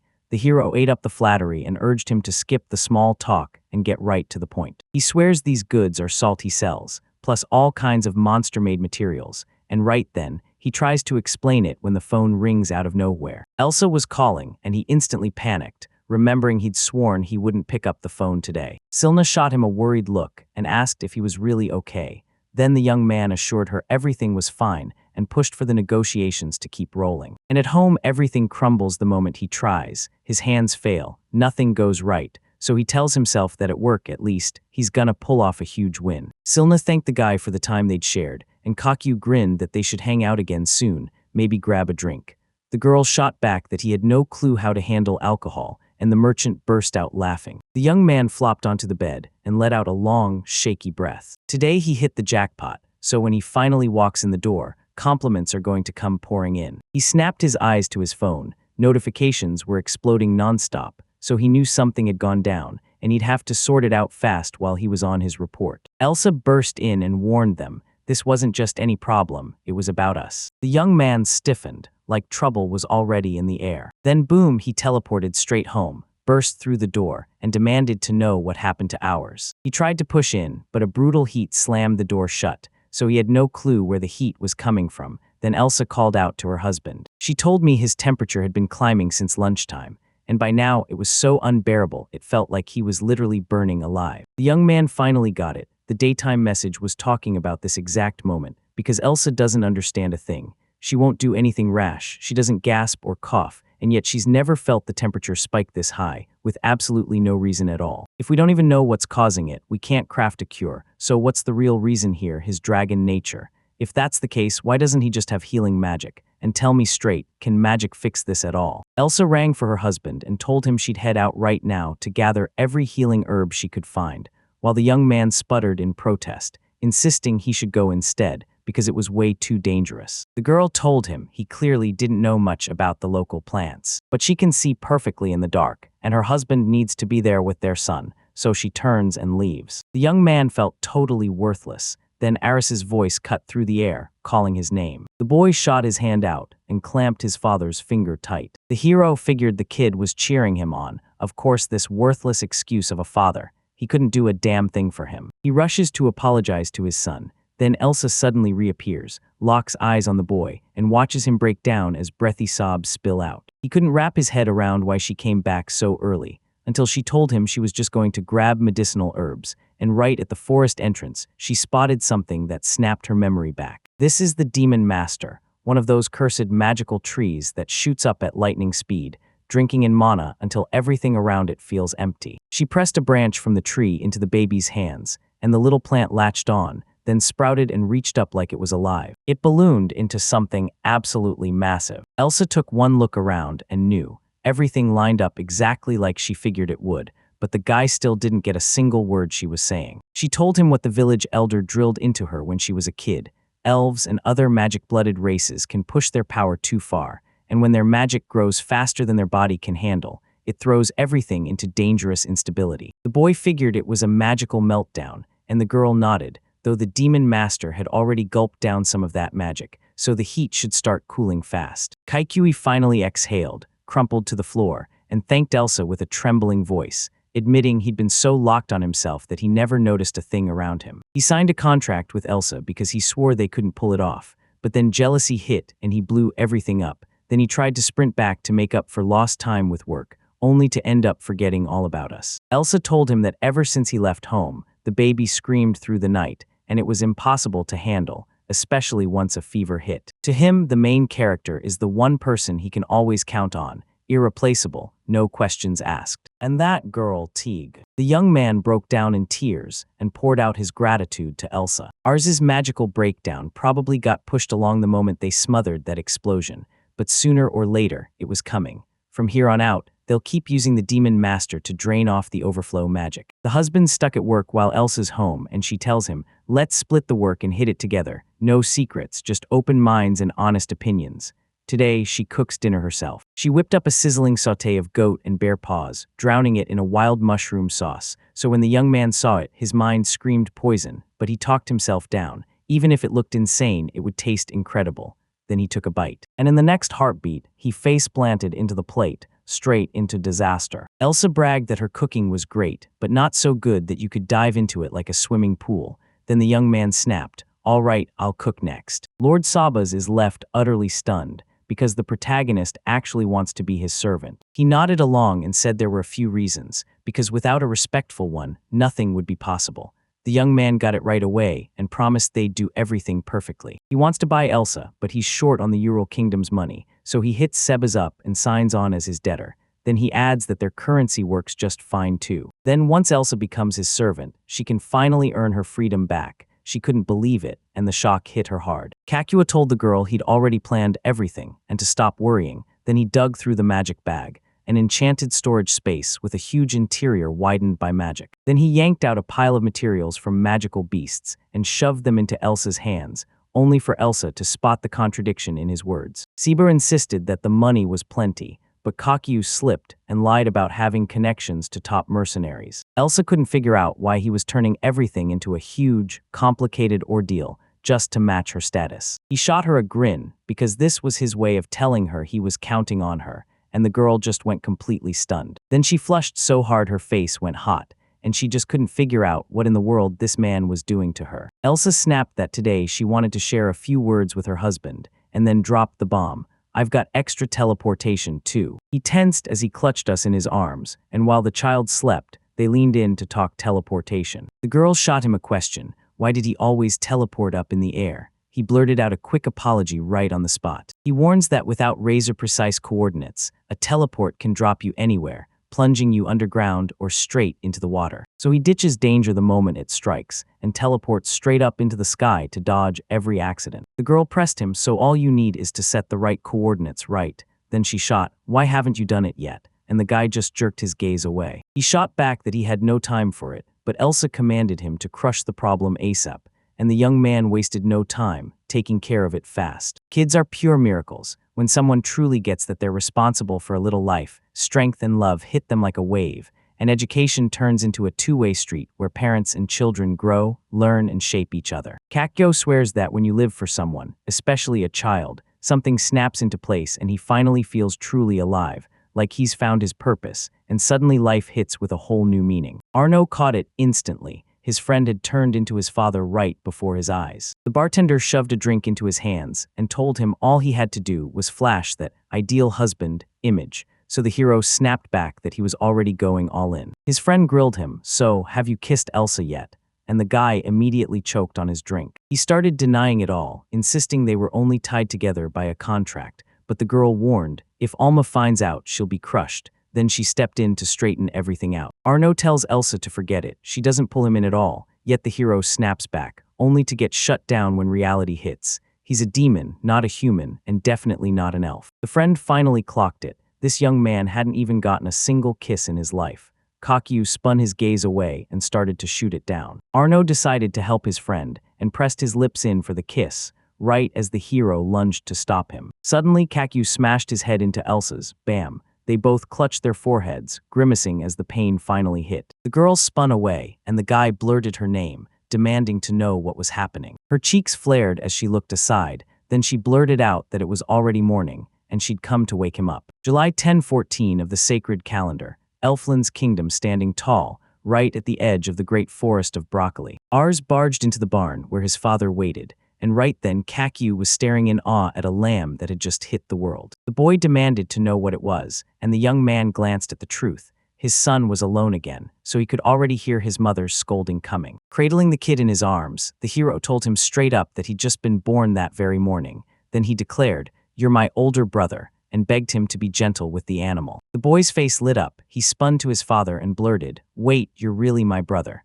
Kakyu nodded and confirmed it all. Right in front of the heroes sits a birthday cake with one single candle lit, because today is our day, his birthday, his birthday. Kakua swears this exact day marks 1 full year since the Ras barged into their lives and became family. The hero has zero clue when he was born, so he swears his birthday is the day he finally found him.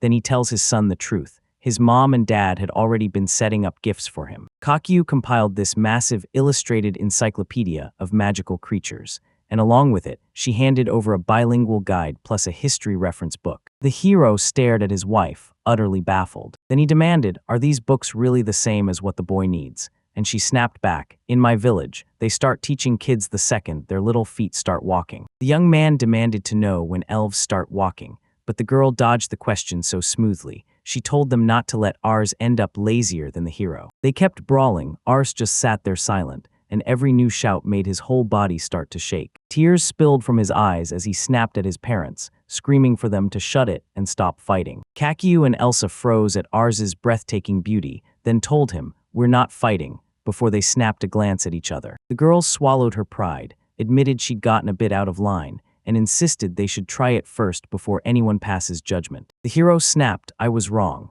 and admitted he had no idea what would actually make the child happy. Then he realized he'd said way too much. After a bit, Ars darted off to catch insects, and Elsa just stared like, "Wait, why would you do that?" because she was sure he was planning to munch them. The hero snapped, "It's just a game," and Ars couldn't resist. She spotted creatures in the encyclopedia and instantly wanted to catch them, even if they probably won't survive anywhere near their area. Arstud crouched near the tree, and Kakyu begged him, "Don't wander too far," but right then the boy yanked out a strange insect. The hero beamed and said the boy was just like his father, how he once chased bugs as a kid too, though he admits he can't remember it anymore. Elsa's cheeks flared red as she confessed she wanted to see her husband's childhood, and right then, the guy snapped back to Arno's words about their kiss. Suddenly, a bat swooped over the girl, and she crumpled into the guy's side. They ended up inches apart, and the moment their eyes locked, sparks flew. But in the very next heartbeat, they were already ripped apart. Elsa and Kakyu both flushed red, suddenly stuck in that weird, awkward silence where neither of them knew what to say next. Hours blared, snapping his finger at something off in the distance. He jabbed a finger to the side and declared,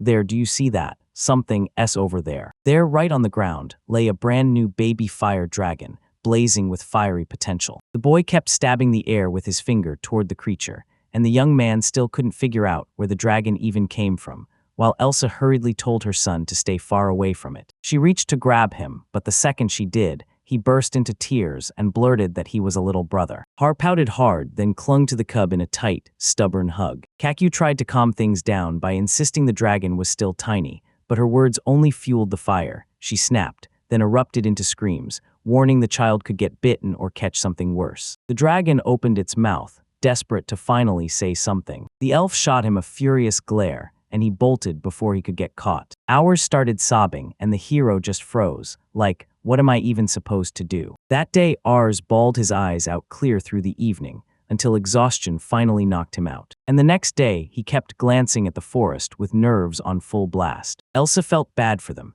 Then Kakyu shot up out of nowhere and started scrambling to get ready, because he was running late for something, and the girl instantly demanded to know why he was making all that noise in the morning. He told them there was still more bidding happening in BAMOR today, but he had zero clue when the bidding for the lot he wanted would kick off, so he had to rush or he'd be late. Then he yanked his glove on. But then crack, it broke and rage hit him hard because Alma had handed him those gloves. He wasn't even surprised they were falling apart. He wears those gloves every day. He keeps replaying what he should do, but torn gloves won't let him drive, and still he has zero time. Elsa just doesn't get what's happening to him. The young man grabs his courage, leaves the glove behind and bolts out, yelling to Elsa that when he gets back he'll fix everything and clean up for real, then warning her, "Don't touch a thing." The girl echoed his words about leaving everything just the way it was, but then Hours clamped down on his father's belt in her mouth, while the thought hit her like a sweet punch. Children are the flowers of life. Suddenly, she spotted the gloves her husband had been hoarding, torn to hell,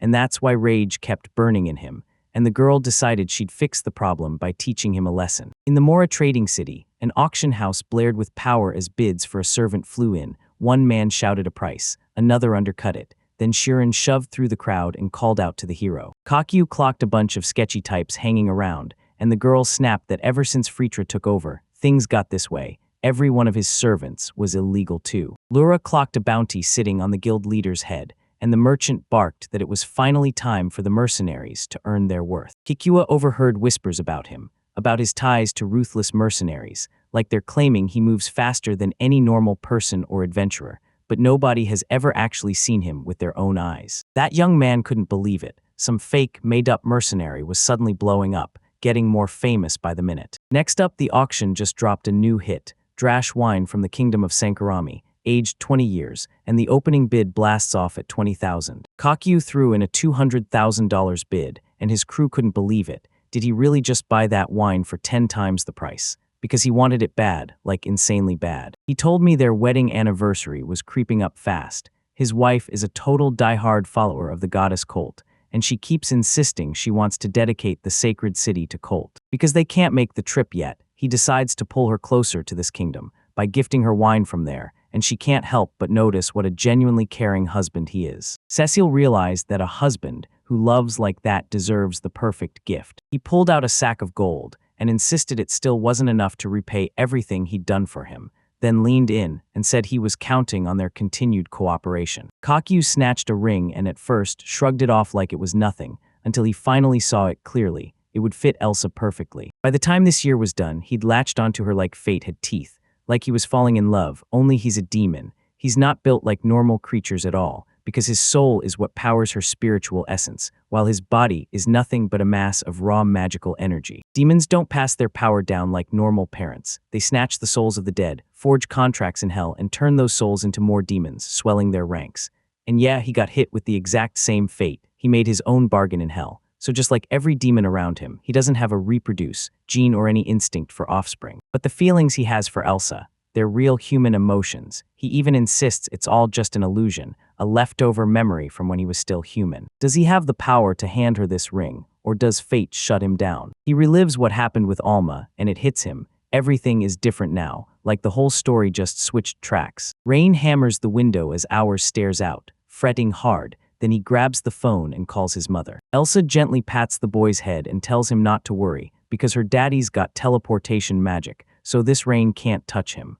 The kid yawns and says he wants to sleep. Kakyu hurried back home, and the girl greeted him at the door. Then he wiped rain off his head and froze when his suitcase and gloves were gone, straight up asking where they'd vanished to. She snapped back that they were just something they couldn't bear to keep, so she decided they were pointless and tossed them aside, then swore to herself that she'd hidden them with care and even stitched them shut. She knows her husband inside out. He'll catch every single detail the second she starts, so she's counting on this to finally teach him a real lesson. Kakyu seized her by the shoulders, demanded what she had on, and ordered her to leave them exactly where they were. No touching, not a single bit. With fury blazing in his eyes, the guy snaps that she knew exactly how much these gloves meant to him. So how in the world could she do that? Elsa lowered her gaze and confirmed the truth she already felt. He cared about them more than anything. He caught her betraying his trust, and still, she tossed everything aside like it meant nothing. She snapped that if it really mattered to him, he wouldn't toss it aside like trash. And she added that once something's broken, it's basically worthless anyway, no matter how it looks. The young man snapped back, demanding to know what kind of nonsense she was spouting. Was this some custom from her homeland again? And seriously, did the Dark Elves actually have a tradition of offering broken things to their goddess without even batting an eye? The girl swung and smashed him in the face. Tears burned in her eyes, and the guy snapped at her with pure rage. Elsa stormed into her room. Ars stared at the moment as Kakyu ruffled the boy's hair and told him to give mom and dad some privacy, just the two of them alone. The young man flopped onto the sofa and chugged down a drink. He burned through hours hunting for that veil, refusing to believe she just tossed it aside, because Elsa would never, not in a million years, throw away something like that. How could she not know those were the things he cared about more than anything? He finally realized she still had more to say, so he leaned in, asked himself what was coming next, poured a drink for himself, and chugged the wine before he could even wait. Then he drops his head, shoulders going heavy as the moment hits. He broke down in tears and begged Alma for forgiveness, swearing he couldn't protect the last gift she gave him. Then Elsa heard every word. She pounded on his door and demanded to know if he'd seen Hours. Right there, the boy snapped back to reality, then pushed straight into the rain, heading for the forest. The heroes pushed through the forest, and water soaked everything like a flood. The girl pointed out, "Did Hours really head that way?" Kakyu nodded and confirmed it.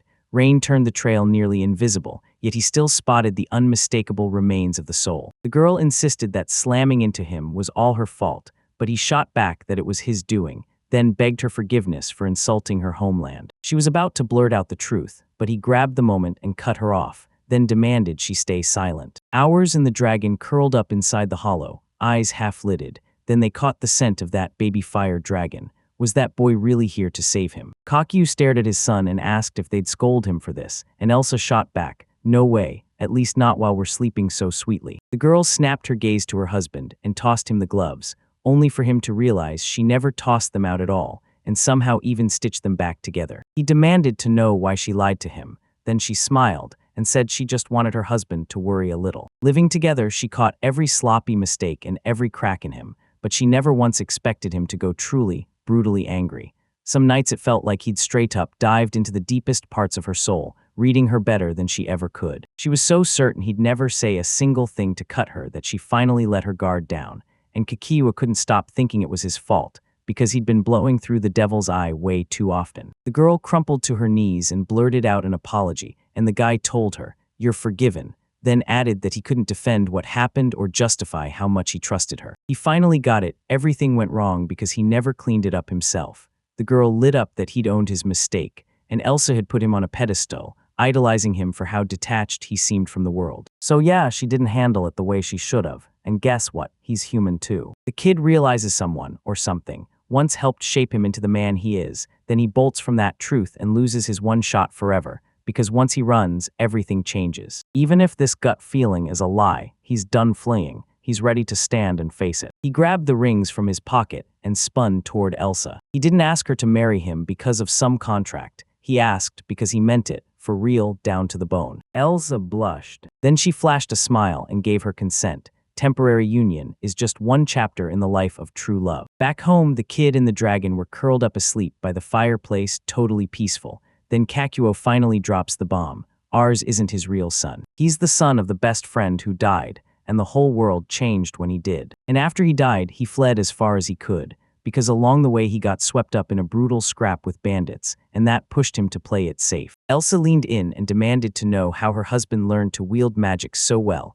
only for him to drop the bombshell. He had amnesia. After the proposal, he spilled every single thing that had happened to him to Elsa, everything, except the truth that he was a demon from another world, and the fact that the bandits who attacked Yorn village were actually the kingdom's holy knights. The girl confessed that her crime was nothing less than a direct attempt to kill the king. Elsa opened up and spilled her past to him, her spy days, her homeland, and the moment the first prince betrayed her. The elf figured he'd started hating her, and the guy snapped back that he wasn't angry at all. He was just shocked, and he reminded her he still believed in the Elsa he'd seen. He asked her what she thought about his past, and when she paused, then smiled, she told him she felt the very same way, so they reached for each other's hands and held on. March 10, about a year and 8 months had passed since he started raising ours, when the boy finally shouted for the dragon boars. Kakyu leans in and says, since that brutal downpour, everything has changed. At first, ours finally cracked the ice and made his very first friend. His name is Boars. He cooked it up by fusing pieces of Bobo and R. Turns out our side just got way better at magic. He healed the chick that Boars had found. If ours can sling all kinds of magic because he ate dragon meat, then his healing power probably isn't learned at all. It's just something he's born with. Elsa tells them healing magic is so rare it's treated like a divine gift, and ours is the real genius. So yeah, the young man is asterisk proud as hell about it. Kakyu told Elsa to jump straight to their third point. It's the dream of snagging a noble title, or at minimum, taking a shot at it. The girl snapped that this wasn't going to be easy, then demanded to know why they were choosing it, and exactly how they planned to pull it off. He lays it out straight. Being just small-time traders means their status is hanging by a thread, and their dark past could slam their reputation into the dirt. So if they want their child safe, they have to climb to a higher social rank. That's the first reason. The girl realized that even a privileged merchant status was still more than enough. He shot back that there's a second reason too, and he wants the kind of power that lets him crush the man who dared to set up Elsa. She blinked in shock, then burst out that this man belonged to the Lawrence family. He lined in and demanded, do you honestly believe the man who set you up is really the first prince? She insisted she wasn't, then said the scouts carry a special spell that can sniff out whether the one giving the orders is the real prince. Even if he scrambles his appearance with magic, that spell will rip the disguise right off. Then it hit me, this wasn't the real first prince at all, but some other royal wearing his face, because there's no way the crown prince, next in line for the throne, would ever go and kill the king. The hero lays it out. Some no-name prince is behind this. He's trying to topple the king and the very first prince, too. She hit him with the reminder of the promise he'd made. Once he chose to become an aristocrat to dig up the truth at the bottom of it all, and he vowed to help her make things right with her atonement. Because his goal is to carry on the king's legacy, He refuses to stand back the moment the king is in danger, and that's exactly what their promise demands. Kakyu dropped to one knee, took the girl's hand, and swore that he was the one who always sees things through to the very end. Right now, ours is in training, sword in hand, hacking away at imaginary demons. Then he grins and declares, "I'm the greatest hero, and I'm about to teach you this monster a lesson." Ours came charging at Boars, roaring for him to defend himself before it was too late. The boy whacked him on the nose with a stick, then slammed him back with his head. The kid soared a good distance, then popped up like nothing happened, while Boars was already streaking straight at him. He slammed right into the boy, but the kid reacted in time. Then he snapped into action and started firing sparks. He lunged at his friend without warning. Dust swirled up into the air, and Elsa hurriedly told Ars to play without kicking up a single speck, at least until the wash was over. Then the boy nodded and agreed. Kakyu clocked it instantly. Eris was absolutely smitten with heroism. Elsa backed her up and basically said, "Yeah, of course he is," then noticed her husband slipping out and asked where he was going. He said he'd have to grind hard because there was one big job waiting for him. She told him be careful, and he nodded. Then with a snap he teleported. Right after, Ours yelled Elsa, and he hurried in with a book. Elsa and Boars practically burst with joy. The girl devoured a book that told how Ars, the hero who saved the world, came back to his home village, married his bride, and finally lived a life full of happiness. The boy froze in shock. He and the hero from the story had the exact same name. Then the girl leaned in and said, "Ours isn't just a name, it's noble." Ars leaned in and asked his mom if she'd ever pulled off heroic deeds too.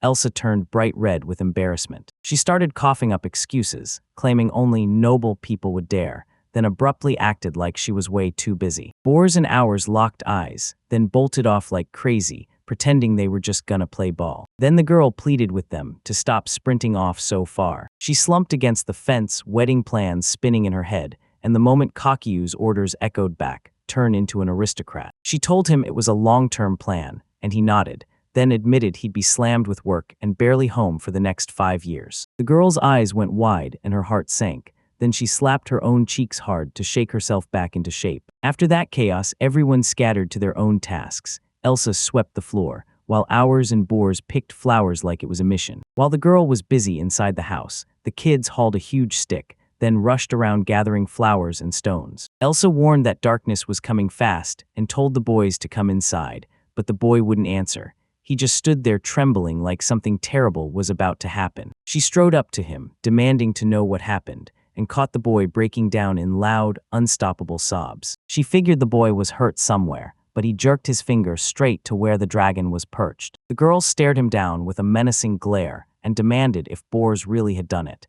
Then he started shaking his head, refusing to admit it. Ours kept sobbing, and Elsa fought to soothe him, until Kakyu burst back in. He spotted Elsa, Boars, and everyone else bawling, and total confusion crashed over him. He had no clue what was going on. Ars sobbed because he wanted to make his mom proud, so he set out to build a wedding hall, yet no matter what he tried, nothing ever worked. Elsa's heart got hit by this, and you could feel it. She pulled the boy into a tight hug, thanked him for everything he'd done, and then bam, a realization hit her like lightning. She began tossing excuses to her husband, insisting she didn't mean it like that, admitting she gets that he's slammed with work and has no time, but after how hard Ours tried, she wanted to step up and help too. Kakyu blushed hard, darted his eyes away, and realized he never actually said he didn't want to have the wedding. Elsa's cheeks flared red so hard it was practically glowing. Ars set up stone seats for the guests, hung a wooden arch overhead, and scattered heart-shaped flowers everywhere. He praised the boy and showered both boys with approval for their outstanding work. Kakyu heated up and flat out told everyone the dad was going to have to step in and lend a helping hand. He dove straight into setting up the wedding ceremony location. Elsa, Ours, and Boars leaned in,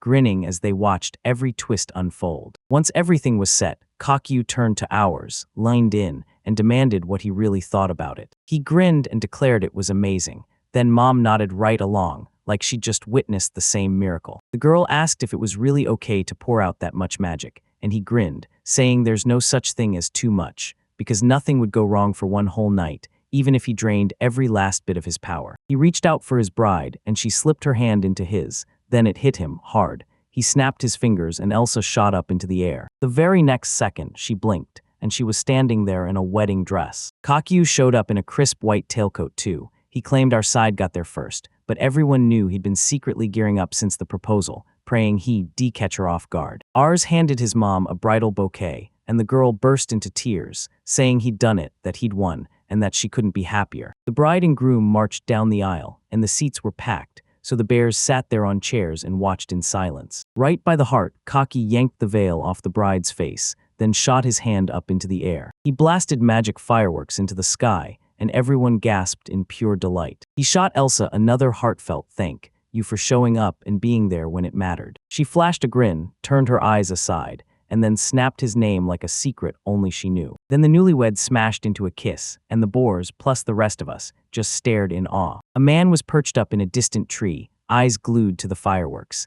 Then, out of nowhere, he blurted the truth he'd finally uncovered, right in the middle of all that celebration, when a suspicious stranger showed up. 6 long months have crawled by since Kakiu and Elsa tied the knot in that eerie forest. They and Elsa rushed to Saba to tear up the contract of service for good. That's where Sabasa's trading company headquarters stands, and for Elsa, it's basically the perfect home base. This is Lawrence's kingdom, where magic hangs in the air like fire. And when the young man finally saw the place, he was completely blown away by just how huge it was. Sacred Calendar 1015, October, 2 years and 3 months since they started raising us, and this city is wild. Flying carpets overhead, magical street performers putting on a show everywhere you look. He pointed out it was exactly like the fairy tales, like in 1001 Nights, when Elsa turned to her husband. She admitted she felt a little awkward, then begged him to cool down and stay calm. Elsa sneaks through life under a new name, cut off from the royal family forever, yet she's still a top-tier spy who can transform with deadly skill. They marveled at how stunning the city was, nothing like Bar Mora, and then dropped the real bombshell. This place was the oldest living kingdom, with 5,000 years carved into its history. In Enlightenment Square, he stared up at the statue and clocked every detail. To the right towered the dragon god Ragazian, the first hero and the one who gave birth to the dragon people.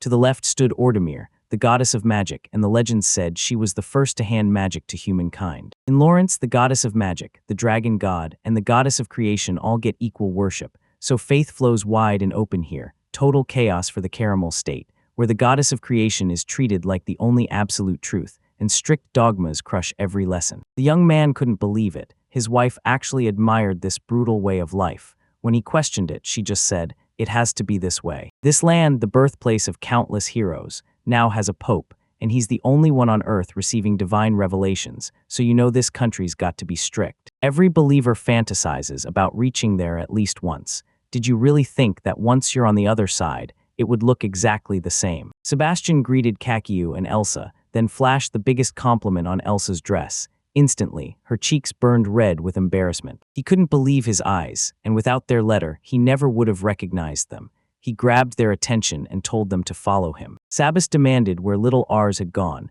and he snapped back that he'd stay home today, because it was safer for him to not know his parents were servants. Elsa demanded to know if we'd be safe, and he shot back that he'd built a barrier to stop anyone from escaping and yanked every dangerous object out of the way. Then, if they made it to the city, they'd be able to teleport instantly. The young man is praying the contract can be ripped up on the spot, but Sabas shuts that down. This isn't a normal contract, and killing it will take a brutal 4 to 5 hours. Dad is freaking out. Our future has him on edge. Kaku's teleportation point was the same spot. Ars is now 2 years and 4 months old. The boy snaps, saying he's sick to death of this barrier, trapping him in place and killing his chance to even step outside for a walk. He's furious because only boars get to pass through, and the dragon remembers Kaku's warning. He's already too big to squeeze into the house, so he decides to stay outside and guard it. Ars dared him to try a staring contest, then locked in a duel of eye contact like it was a real fight. Before they knew it, their faces started morphing into something totally unrecognizable. Arzix tipped his hat and shot back that Boars was downright dull. He grabbed a pile of blocks, stacked them into a tower, and crashed down on top of it. The stranger leaned in and told him, "This is the demon master."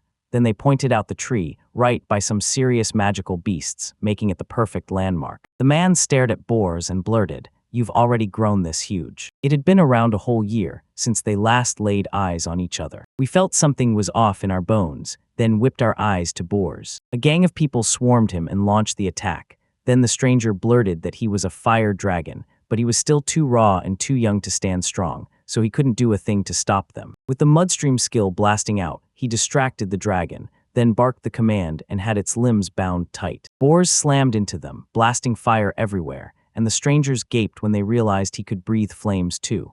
They had no idea that. They went for it, and right then, Grimm's something started to scream as it flew straight at the dragon. A mysterious creature lunged out of the shadows and slammed into the dragon in a brutal attack. It was either a monkey or a man, and when Hours saw it happen, shock hit so hard it stole his breath. The man barked orders to keep the boars restrained, then our group called for him. Every man snapped their focus to the child, because nobody had warned them anyone would show up. Grimm surged to strike, but the barrier slammed him in place. The man flat out said that spell couldn't be shattered, no matter what. The gang's leader figured the villa's owner, hidden deep in the forest, must be guarding some brutal mage, because running a magical barrier nonstop and keeping a fire dragon as a pet is the kind of obsession that sounds outright insane. It would have been one thing if he just messed with the lizard, but once he started involving the child, that crossed the line. This mission can't be derailed. They decided to bail, and right when Hours slammed his fist on the barrier, he shouted for the boars. He leaned into the barrier and demanded, "Let me out." He was down on his knees begging to be freed.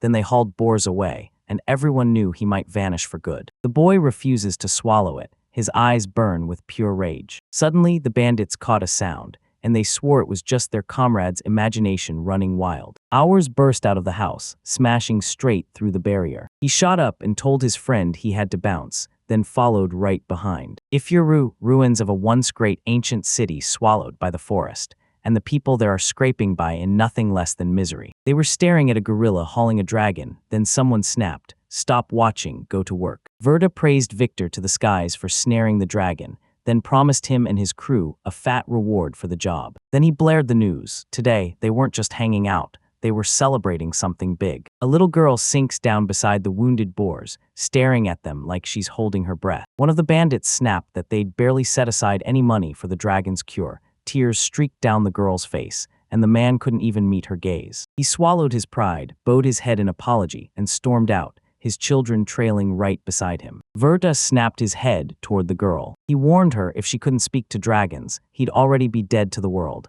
and if that dragon slips free, she's finished. Boars threw out a quick apology, and the girl snapped back that it was her who had let him return back then. He licked her and she shot back that it wasn't his fault. Then she thanked him. She's over the moon that they named him Boars, and even happier that he's found himself a real friend. She couldn't believe it, her friend actually showed up to save her too, and she snapped, "Stop talking nonsense. He has no clue where they are right now, and even if he somehow finds them, how is he supposed to beat all of them? Boris is certain Hours will come. And he's going to help that girl, same way he helped him on that rainy day, and the girl realizes, for sure, he's the real kind of friend. That's why she's stopping him. She can't bear to watch a genuinely good man get ripped out of the life he's built." Boars shut his eyes tight, while the girl sobbed beside him, and that beastman stood guard with the kids huddled by the cage. Suddenly, everyone spotted a kid and demanded where he was headed. Then lightning tore through them like a strike from nowhere. The residents snapped to it. This was lightning magic, and enemies were striking them right now. It was Hours. He sucked in a deep breath and shouted to Boars. The noise was so brutal that everyone snapped their hands to their ears. The dragon erupted into a deafening scream, answering him with pure fury. Once upon a time, the boy stepped out looking for a friend. Then the girl nearly fell over in shock when he showed up for real. Vreed clocked something Victor totally missed, like a shadowy tail was stalking him from behind. The man barked orders for his men to snatch the child, because they had to handle him first, while the bandits closed in around the boy from every side. He unleashed the explosion skill and blasted their faces back in pure shock. The robbers got absolutely roasted. Victor just stood there, utterly stunned, while Rita burst into laughter, and that girl, she went into full-on shock. Hours shot his hand out and told Boars it was time to turn around and head home. A massive egg sat perfectly nestled inside a wooden box. The girl can't stop wondering where that egg even came from, and the man just shrugs, no matter the origin, because this isn't any egg at all. It's a fertilized dragon egg, and now it's in their hands. A man with glasses is exploding with joy, practically squeezing a giant egg in a huge hug, because for a researcher this is the dream discovery, pure happiness, until he snaps back to himself and his excitement drains away, turning his face serious. The man leans in and tells the girl the dragon, reborn straight from the beginnings, looked right at him and asked for her to become a parent for the dragon's power. After hearing him out, Yura's calm snapped. She flailed her hands, shook her head, and flooded him with excuses, insisting she couldn't possibly be a parent, until he promised he'd handle everything and told her to stop worrying. Set introduced himself like a secret weapon, claiming he was a total expert in magic and biology, then admitted Vridra snapped him up as a slave just for his knowledge. Seat tells him the whole ecology of attributes is wrapped in mysteries, which is why nobody's ever tried artificial breeding before. Then the man leans in and insists the temperature must be turned up to wake the dragon's inner fire. Suddenly, that egg starts trembling and splitting wide open, and the man and the girl stare in shock as the little dragon is born, while Yora beams with pure wonder at the miracle unfolding right before them. Tucked under the blanket, the girl watches as Set gently strokes her head. Then she turns and asks the man what they should feed the little dragon, while Set can't help but stare at the books, because every page only talks about feeding adults. Suddenly, a dragon unleashed a terrifying roar, and the man just stood there baffled, so he grabbed Yuri and demanded, "What did it say?" The annoyed girl shoots out that the dragon called her stinky, and Yuri's in for it. He's already cracking up like crazy, because really, it shouldn't be a shock when she hasn't washed in a whole week. Seat scribbles everything he's thinking into his notebook, and that's when it hits him. The legends aren't myths. If someone actually tracks down their original essence, they lock onto their power with an unbreakable bond. The man gushes that the girl is amazing, saying Yura always spots what everyone else overlooks and remembers it all like it's carved in iron. Sate fires back her thanks, grateful for everything she does. Set admits he'd even love to name Yura his official assistant, but the situation right now won't let him. So when she hears that compliment, she blushes and begs him to stop, because she doesn't feel confident in her own skills. Yuri doesn't fully get what the teacher means, but he shuts his mouth, drops his gaze, and flashes a tiny, knowing smile. After a tense pause, Set finally starts telling his story, admitting he made a brutal mistake earlier, while Yuri goes completely still, eyes locked on the teacher as he listens. The whole trouble started with his take on the guild.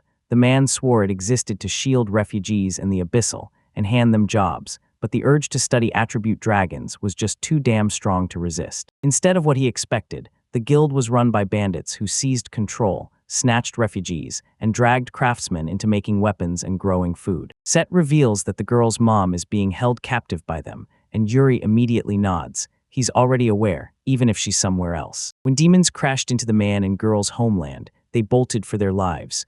Vredra fought off every monster in their path, and the mother looked them in the eyes, telling them to thank him for saving them. Sate goes dead quiet for a split second, eyes dropping as he searches for the right words, then tells her that, yeah, the reason she got rescued is painfully specific. He then reveals the real reason he's saving Yuri. She can forge a subjugation pact with the fire dragon, and once it's hers, she turns that dragon into a living murder weapon. Seat finally spills the truth about Vridra's ultimate play. He's trying to conquer the whole country, and he needs one decisive force strong enough to face the state's entire army head-on. When Yuri hears it, he can't help but tremble in pure shocked nerves. Then at last, the man spills the final truth. Vridra is the one steering his plan, showing him, the girl, and this tiny dragon in one cruel reveal.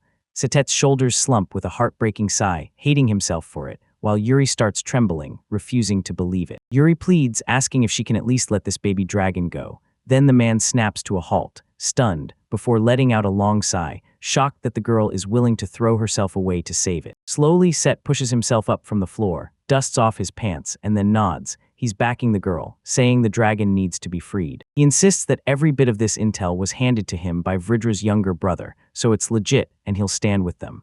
Then Seat steps in, soothes the sobbing girl, and vows that it'll all be okay, begging her not to worry. The girl faces Vridra, frozen in terror, staring straight ahead. Then her mind snaps back to the last words he said before he left, begging her to wait and swear he'd be back soon. The lion rules from his throne like a king carved in stone, and right behind him the defeated Set hangs immobilized, eyes and mouth bound tight, while crows wheel through the air, painting a nightmare that crushes Yuri's heart. Viridra starts his speech with a seething irritation, snapping that the man won't have long to live, and calling it a tragedy they had to toss out a great specialist just because he felt for the fire dragon and let him slip away. He keeps apologizing for losing someone priceless, but he won't pretend his crimes and disobedience deserve no punishment, so he appoints his younger brother as his new assistant. Yuri flinches, whips her head toward the man beside her, and remembers Seat's warning. Ridger's younger brother was the one who fed him the plan, and that he could be trusted. With one massive hand, Ridra clamps the girl's cheeks and yanks her straight toward him, glaring as he tells Yuri, this fire dragon has to be found and brought back, no excuses, and if the girl keeps his trust, he won't lay a finger on her. The menace in his voice sharpens instantly. Then he drags his claw across the girl's face, carving a fresh cut, and warns her that Yuri's behavior is what her mother's condition is making everyone envy. The girl is trapped in a nightmare, and she knows one terrifying truth. If she doesn't become the weapon, she'll lose everyone she loves. Her mind races in chaos, desperate to keep fighting, with no way out but this. Yuri finally snaps. Her emotions spill over, bitter tears streaking down her cheeks, and even though it hurts, she admits she has no choice but to give up everything she needs to surrender. That dragon's roar blasts through the air, and she swears she hears the exact words, "Help is coming, and it's not backing down." Right then, a boy pops up out of nowhere, thrusts his hand forward, and declares it's time for him and the dragon to head back home. Vridra spots the boy and springs upward, stretching out his hand, stunned that a kid that young can already wield magic, while that monstrous brute starts plotting how to snatch him up and turn him into a weapon for his own dark plans. He barks an order to bring the boy in alive, and his men surge forward, but the youth slips free, bursting away with razor-sharp, quick jumps that tear through their grasp. The boy unleashed every kind of magic he had on those attackers, crackling electric blasts, blazing fiery flames, and snapping water balls, trying to defend himself and slip past them, proving in one brutal sweep just how insanely skilled he was. Vridra's minions can't make heads or tails of the magic this boy pulls. He hurls fire, then snaps to water like it's nothing. One of them says the kid's magic is nothing but lightning. Then he directs everyone else's moves, orders protective magic on full blast, and shoves the boy into a corner of the room. The boy hurls lightning again, blasting magic beams in every direction at once. Then, everyone scrambles up magic shields just in time to bounce the hit back. The boy stares, shocked that no one's scared of him. Then the commander barks an order to corner him. So the boy yanks an unconscious person into his grip and drags him right up against his own body. The boy yanks the man up and hurls him straight toward the defenders. His body crashes into the crowd, and the boy slams down on top. Then a blazing beam of light erupts, shredding everyone's vision in seconds. The boy darts around the crowd, sprinting harder and harder. Then a huge man steps right in front of him, gripping a crude weapon. A sudden, razor-fast punch nearly clipped the boy, and that iron ball was massive, bigger than the kid himself.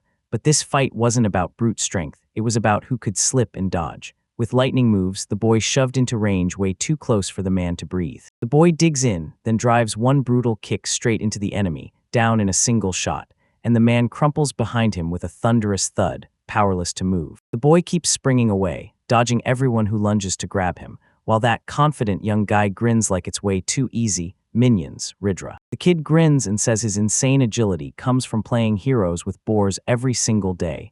Yuri's shocked, spinning her gaze to the dragon, desperate for him to back it up. A cocky kid lines up the final strike, orders everyone to get ready, and then, right on cue, his attack starts closing in, and the reader's minions realize something is coming. The boy blasts out a thunderous lightning cannon that tears through the air, and the magical wave rockets forward, carving deep furrows into the ground. The lightning blasts nailed them and sent them tumbling every which way, while the flash was so fierce it lit up the skies past the castle walls. Yet Vridra doesn't look scared at all. His expression says he's intrigued. The man admits he can't handle weak forces, because the boy's assault smashed the floor and blasted through layer after layer of the castle walls, while everyone else lies nearby, drained to the bone. Vritra snaps at his little brother to forge a special weapon, and the kid flinches at the thought. Vritra's winces don't last long, because he starts arguing that trying something like that on a child is just cowardice, and his older brother explodes in anger. Vridra barks another command, and that person snaps into action, ready to carry it out, no hesitation at all. Vritra's command closes in on the boy, and just like that, he demands his name. The furious kid proudly goes by R, and the clever man smirks, praising him like, "That name is bold and brave," before He steps in and declares, "I'm Victor." Victor stays cool and tells the boy, "I don't want to fight, just surrender." But the young man refuses to back down, period. Suddenly, the boy realizes he's swallowed by sand, and every time he struggles to escape, he sinks deeper into it, while Victor just stares on, caught off guard by how ridiculously easy it was to trap him. The mud clamps down on the boy's arms and legs, locking his tendons in place. Then Victor yanks out his blade, rushes toward him, and growls that one single move will tear him apart, so he better stay perfectly still. The dragon's growl trembles with pure panic, and Yuri locks up cold, totally lost on what to do. She can't stop worrying about the boy as they both stare, waiting for his next move. Then the boy cries out for lightning, bracing for the strike like his life depends on it. He swings that brutal, power-packed hit straight at Victor, praying it'll drop him cold, or at least buy him a little time by slowing him down. The boy stares in terror as Victor shrugs off his attack with a rock-solid shield, and the man calmly tells him he'd already seen every single move coming. Victor thrusts up his hand and blasts an attack called Mudflow right as the boy drops, sinking deeper and deeper, gasping and thrashing in the sludge, desperate to find any solid grip. In a wave of terror, Yuri clamps both hands over his mouth, eyes bulging wide as panic surges. The girl clings to the final moments with the teacher, replaying his dedication and fearless courage in her mind. Then she hesitates, heart pounding, mustering every ounce of strength to finally resist. Yuri slips up between the bars and screams at the boy to grab the water. Then Vridra hears her, fuming, but the moment the boy registers her command, he snaps into action and does exactly that. With a huge splash, the youth lunges out of the mud trap, then bounces backward just far enough to get Victor out of reach. The boy beams and thanks the girl for her help, and Yuri, still buzzing, hurriedly nods back, all fired up. Victor and the boy charge straight at each other, both braced to smash into a fight. Victor snaps his blade sharp, while the boy starts unleashing his magic. The man lunges with a raised hand to strike, and the blow whips through the air, until the boy snaps into motion, dodging it at the last second. They're dead serious about winning, and they'll fight to the very end. Victor grins like he owns the ring, and the boy's face snaps in pain from the tiny wound on his cheek. Right mid-flight, the boy shoves off and slams onto the floor. Then Victor snaps his stone column technique, and something explodes straight out of the ground under him. Right out of the ground, one of them blasts the boy straight in the chest. He coughs, rockets into the air, and Victor immediately sees his opening and readies the next hit. The man hurls stone projectiles, lining them up on the boy midair. Then the boy grits his teeth, kicks off straight through the sky, and rockets toward Victor. The boy surges forward, and his rage only swells as he accelerates. Injuries be damned, because he refuses to lose, determined to beat that man and break his friend free. The kid slams into Victor's head like a bullet, sending him tumbling off his feet, and Victor's eyes go dead as the power drains out of him. Both slam to the ground, wiped out. Victor's strength snaps, and his eyes shut as he loses consciousness, while the boy stays just as drained but clings to awareness, fueled by sheer will to win. The henchmen stare in shock as the boy crushes through their assault, charging straight into the barrage head first. Only a few have the guts to pull that off. Yuri can't stop staring after their clash. She's blown away by the boy's insane skills. Then, even with blood on his wounds, the beaten youth forces himself upright as a massive shadow suddenly looms over him. A massive gorilla-like beast rips a small boy from its grasp and hurls him blasting through the air for miles. The punch landed like a thunderclap. He got launched with zero strength, his vision dimmed fast, and his body finally gave out. He slams onto the ground, taking painful hits again and again, until his limp body finally goes still. Vrera starts losing it with all this. He mocks the girl for dreaming salvation would save her, while Yuri freezes in stunned silence, terrified and unsure what to do next as she worries about the boy. The Averdra closest to Averdra are grinning at what just unfolded, circling the leader tight, still throwing their comments as they close in, and one of them even gasps at Victor's loss, itching to throw down. A grieving Yuri can't shake the thought that the boy shouldn't have shown up. If this keeps going, he'll end up just like her teacher, and the monster grips him by the hood with only 2 fingers. Overwhelmed by the flood of emotions, the girl breaks down into tears, hope slipping away. Then Seat's words hit her like a punch, and she remembers him. The teacher urges the girl to steel herself, and no matter what storms hit, cling to her dream with unwavering faith. In the memory, the man softly strokes Yuri's head like a father and delivers those same heartfelt instructions. Yuri still doesn't get what a dream is, but Set fires off the explanation right away. It's the person you're chasing to become and the goal you fight for, even when the storm hits. And no matter how brutal today feels, if you've got a dream, you can still believe tomorrow is coming. The teacher keeps pushing, saying that if even the tiniest opening shows up to twist a brutal situation, you've got to step forward and grab it, because that kind of courage is powered by hope and a burning dream of what you want. Memories crash into Yuri one after another, and after everything that just happened, her belief in the teacher's words crumbles. She starts to think she has to quit, drop her dreams, and walk away from it all. And then bam, ours comes to mind, a sudden spark of hope, and it shows up right on cue. It throws itself into the fight with everything it has, because saving his friend means more than the fear crawling in his chest. But he got crushed too, and Yuri's mind is sprinting in 10 directions. She doesn't know what's real, how she's supposed to move, and the tears keep pouring nonstop. She snaps at herself in her head, calling her own behavior selfish because she thinks she should fight, show real courage, and chase her dream. The girl drops to her knees and prays for our salvation, begging the goddess, the dragon god, and the god of magic to rescue the child. because he'll be the one who saves countless lives later, and he simply can't die here. She calls on every god in the heavens for strength enough to carry her through, and Yuri lets out a terrifying scream, straining to reach the boy and drag him back to consciousness. The girl keeps shrieking Aru's name, clinging to the faith she has in him and his power.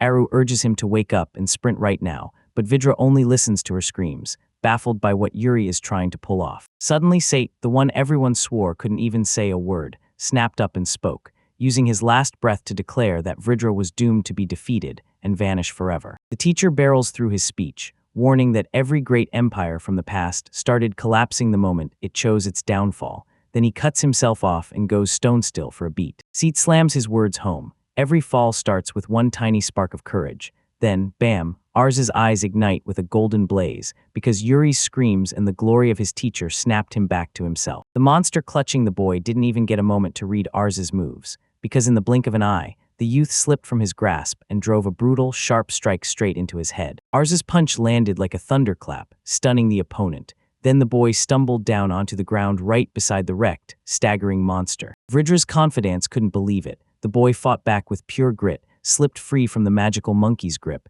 and even cracked one of its fangs. Yuria and the dragon caught fire with inspiration right after that. The fire in the boy's eyes grabbed Reader's attention, and the man snapped into thought, deciding he didn't need to catch the boy anymore. The man barks that the Ars must be gone, and the henchmen swarm the boy on the spot, grins twisted into pure, bloodthirsty rage. Ars is ready to go to war for his friends. He vows he won't leave until he saves them, and when the moment hits, he grinds through the fear, gathers every ounce of strength, and braces for the attack. The boy blurts that he wants to be just like the strong, kind hero in the picture book. Then the magic monkey doesn't even hear him, already winding up to smash with a swing, and still the boy locks in, ready to fight all the way to the end. Ars unleashes his magic at last, swearing he'll never quit, his eyes blazing with pure fury as he snaps into a full fighting stance, ready to start the battle. Suddenly, a voice erupts nearby, telling Ars, "That was well said." Suddenly, two people crash in and land back-to-back hits on the magical monkey, smashing it into defeat so fast it rockets away. The masked guy tells him they were worried sick since they couldn't find him at home, so the second he walks in, they're ready to lay into him and make it hurt. The man and woman who blocked the boy finally froze for a beat, like they were about to blurt out a message. The man ruffles his hair and hypes up his dream to rescue his friends, and the boy lights up with a huge smile, thrilled by every word. Tearing off their masks, our parents declare that it's time to get down to business, and that the boy can hand them everything. Only a few hours earlier, when the boy's parents finally came back, they found the Protecta's barrier completely smashed to pieces. Elsa snapped her hands to her face, stunned beyond belief. How could anyone destroy Kakyu's magical barrier? Meanwhile, that guy kept his eyes down, quietly scanning the ground for something. He realized it had been smashed from the inside, and the only thing inside was our own. But the magical power powering it was the real mystery. She was so huge, and that guy just couldn't wrap his head around how Ors could have pulled it off. He also felt his magic getting a little neutralized. Then Elsa snapped his name and said she had to show him what she found.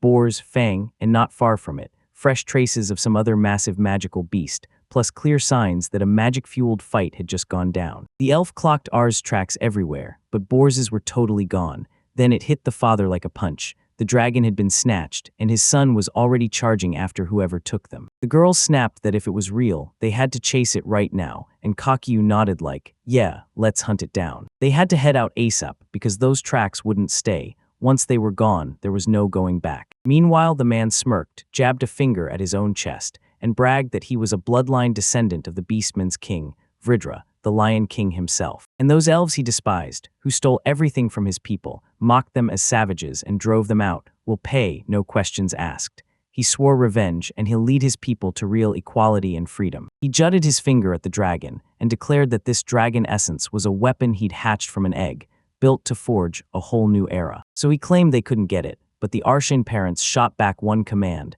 and the whole crew vanished in perfect sync. He went stone still, silence slamming down as shock turned to disbelief at the nerve of it all, and Elsa said this was the local leader. She'd handle him personally, while Kakyu dealt with the rest. The guy then fretted, asking worriedly if the girl could really pull it off since he looked way too strong. Ars's mother snapped that she couldn't take on the whole crowd and still shield Ars, so they had no choice at all, and when the boy tried to argue back, the girl cut him off cold. Her jaw tightened, veins bulging across her face, and she ground her teeth as she insisted again that she'd handle this man alone. This time, Kakyu couldn't refuse her. The man just smirked, then asked if she truly had the nerve to cut in for her non-stop chatter, before promising he'd take her challenge and throw down. Then he roared that it would only happen once she finally caught up to him, and right after those words, his warriors surged forward to attack. Determination blazing in her eyes, the girl bolted past the henchman and leapt forward, landing a clean hit straight on Ridra. But he stood his ground, braced for her strike,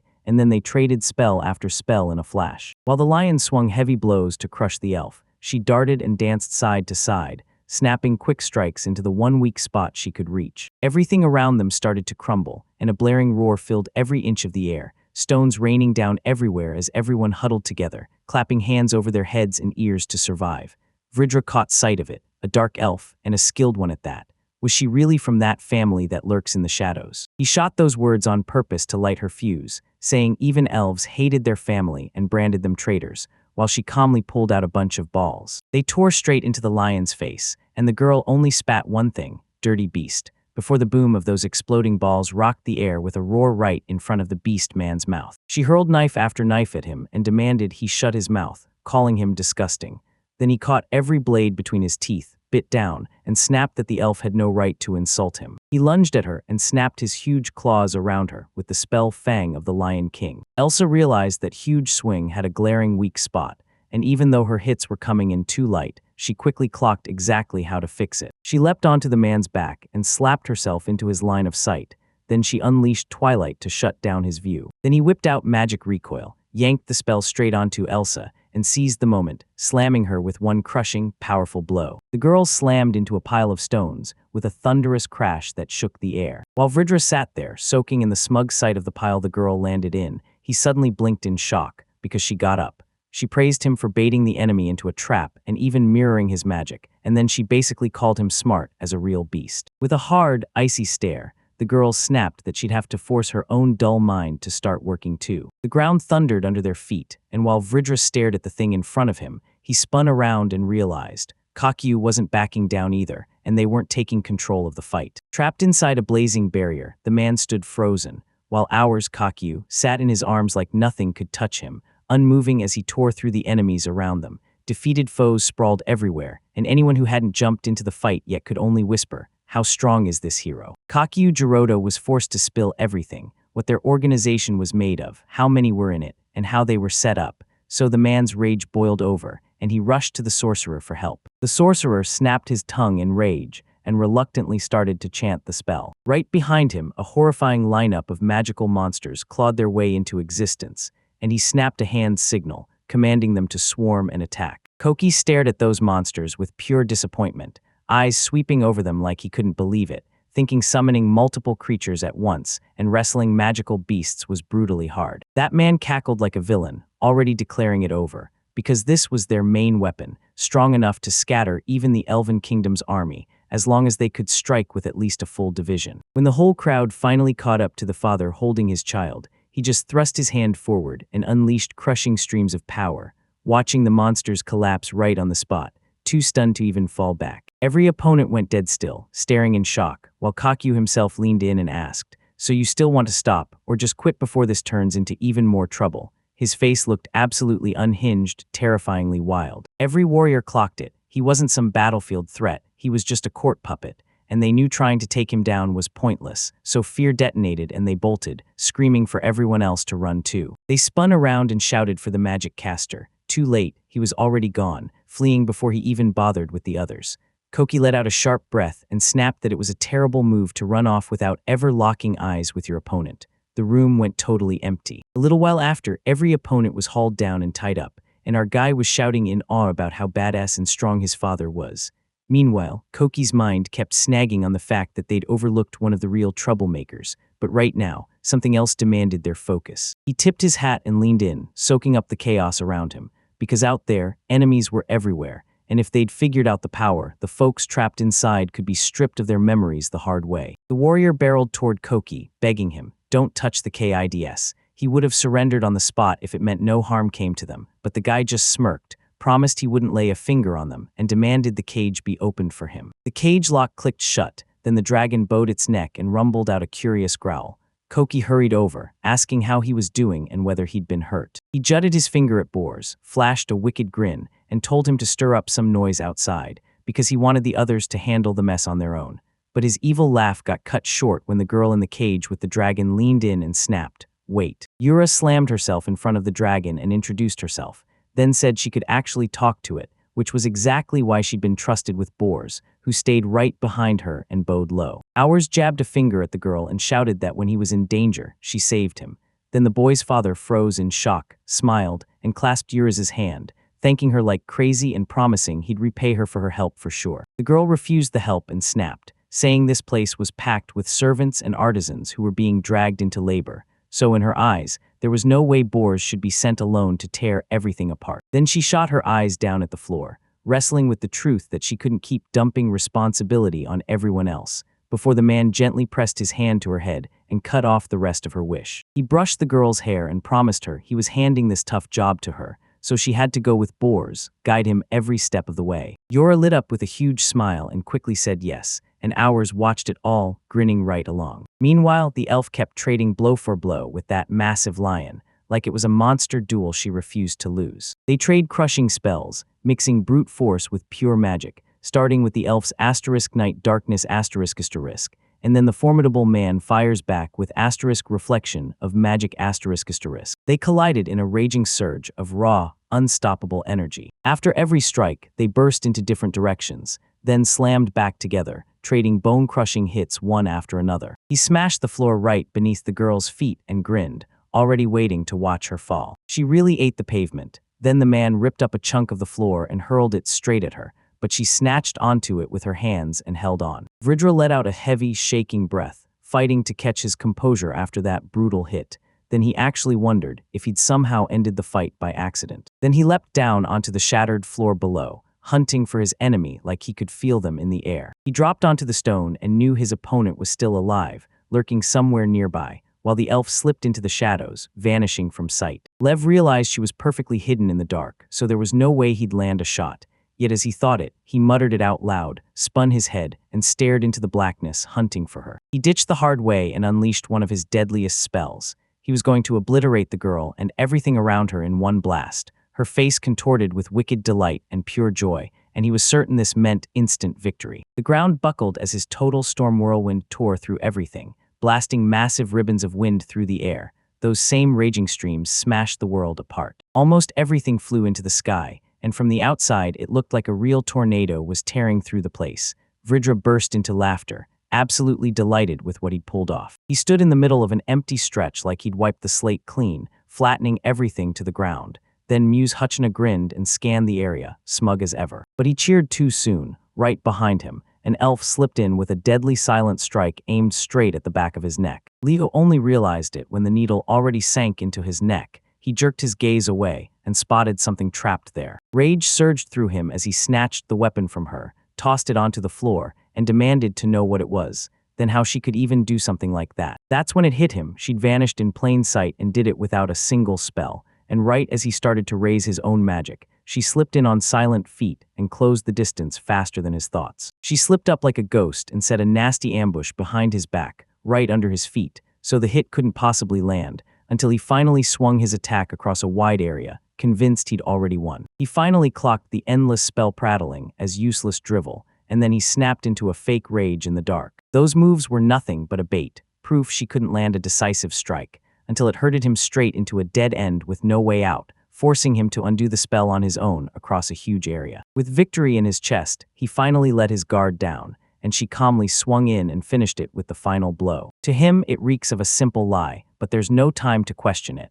The girl's invisibility drops, and Ridra crashes to his knees. He thrashed and screamed through unbearable agony, and then the girl admitted she'd poisoned his balance system, shutting down his vestibular apparatus and freezing him in place. She also bragged that she'd honed all 5 senses at once, so every flicker of light, every crash of sound, even the smell in the air would turn into a weapon against him, and once a bit more time slipped by, the line between sleep and reality would shatter, but don't worry, he'd still stay alive. The girl confessed that her master hated unnecessary cruelty, but then she hesitated, because there was something else lurking beneath it. She suddenly remembered that talk, how the man had leaned in and asked if she still knew the kids they'd sheltered in Bamer 2 years back, and she'd nodded yes. Then he dropped the bomb. The investigation results were here, and the organization that sold them. The Lion King's rebirth hit like a wildfire. Those rebels seized by Mora after the Fire Dragon scandal, peddling dragon material weapons and trading their way into control. The org's head is just a merchant on paper,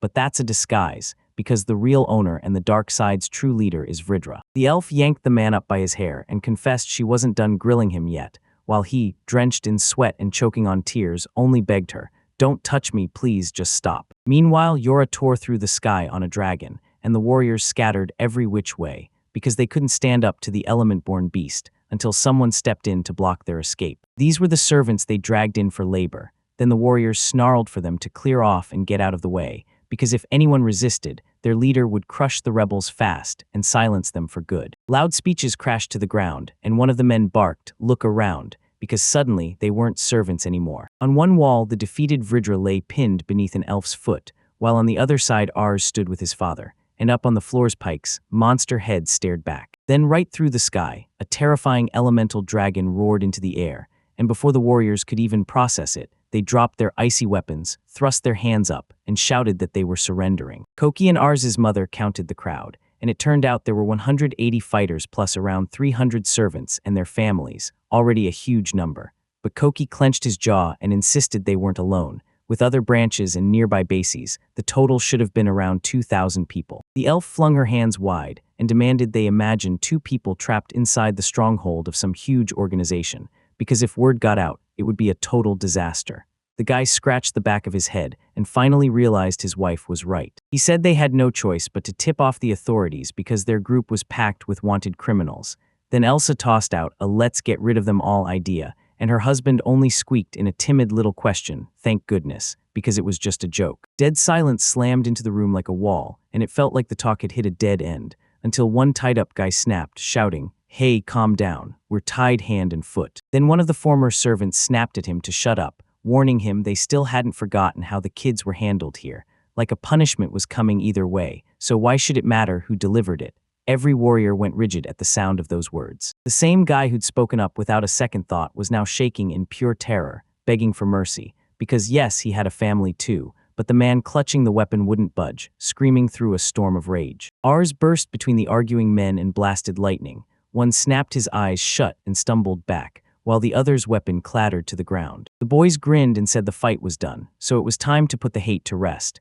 Then both men fell silent, staring at that incredible kid, who looked back with eyes blazing with pure determination. Elsa warned her son not to mess with those guys. They were trouble, but Kakyu burst into laughter anyway. The guy clocked it instantly, then erupted into a quiet chuckle, hand over his mouth, and the elf just froze, stunned, staring at the gentleman like he'd lost his mind. The laughter snapped into madness, and a grin ripped across his face. Kakyu leaned into his wife and swore he'd just landed the greatest idea. Elsa froze in place, and once she saw his face, she realized it was genuinely terrifying now. In Bulkry Forest, they stared at this massive building perched near the cliff.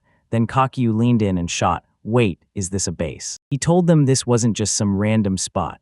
It was a communication center carved out of an old fortress's ruins, where they tracked outside threats and kept their hostages locked down. The warrior said the only way to stop the workers from running was to seize their families, and right after that, Kakyu kept scanning the horizon through his binoculars. Shoving him aside, he flashed a grin and promised they de-crush this mission in no time. A little later in the trading city of Pamora, right inside the guild hall, something insane went down. The Lion King was reborn. The action was buzzing in Pamers, but everyone who slipped in still couldn't resist the real mystery, the intelligence department's unofficial headquarters. The assistant told her they stash intel on kings and aristocrats here, and even run illegal money deals, then pointed out the place sits in the dungeon. The girl nodded, like she got it, and flashed a smile. She flicked her hand with a tiny gesture and told him, straight up, that this was her job, her part of the mission. A bunch of folks charged into the room, and one guy shot his hand up like, "Everybody, listen to me." Kakyu grinned wide and held up the photo for everyone to see, then declared that the mastermind behind these people is finally in their grasp, and with that, the guild is wiped out. At the same time, Ars's mother made the same announcement and slammed one more bombshell. They were all being folded into their organization now, and the moment the man in charge heard it, he shot up from his seat. The couple stood before Zarya and laid out a rehearsed speech, saying these people's work must stay the same, so there was nothing to fear, but starting now, they'd stop calling the shots and obey new masters, taking only their orders. They threw those words to the wind and straight into battle, surged forward already convinced they'd win, without expecting a single hit back. Still, both the boy and the girl had their own warnings for anyone foolish enough to fight the new order. Still, both got crushed in seconds, because anyone who dares resist gets wiped out, so everybody needs to be careful right now. A few days back, Kakyu was laying out his plan to a girl when she snapped in shock, asking if he really went, and decided to buy a title from a dark guild. The boy grinned and nodded. Then he offered to bring Vridra and the others as the offering, and demanded one thing in return. They'd go to the king and force him to hand over a title. The dark elf pressed her hand to her forehead, stunned, trying to wrap her mind around this wild plan, because every bit of it clashed with Kakyu's words, and he'd literally just said nothing would work out for them like this. He told them there was no need to hide that the guild was gone, just make sure everyone knew it was the two of them who did it. Then he paused and asked, like he truly wanted the answer, if the other person could remember what they'd been talking about earlier. The girl said, first you seed a rumor that the gentleman has his own personal army, then you build it for real, hire fighters with the money you rake in, win clout with trade privileges, and only after all that, you finally take the title. When Kakyu finally confirmed it was true, everyone shot it down. No army yet, building one would take forever, and 5 years was basically not enough. The guy thrust his hand back at the crowd behind him, and grimly said they already had an army. After the other guy laid it all out, Kakyu's plan clicked: grab every fighter the Dark Guild had crushed, then turn them into mercenaries for hire, and the dude just burst into a big, approving laugh. He swore it wasn't all their choice that turned them into criminals, so if you hand people the chance to be heroes and smash the villains, most of them would jump in smiling and play their part with pure joy. 2,000 fighters, a money stash, secret intel, and brand new territory. Any criminal crew with a pulse would snap that deal up in a heartbeat. And if you stack that with the captured S-rank criminals, plus the chance to free the servants,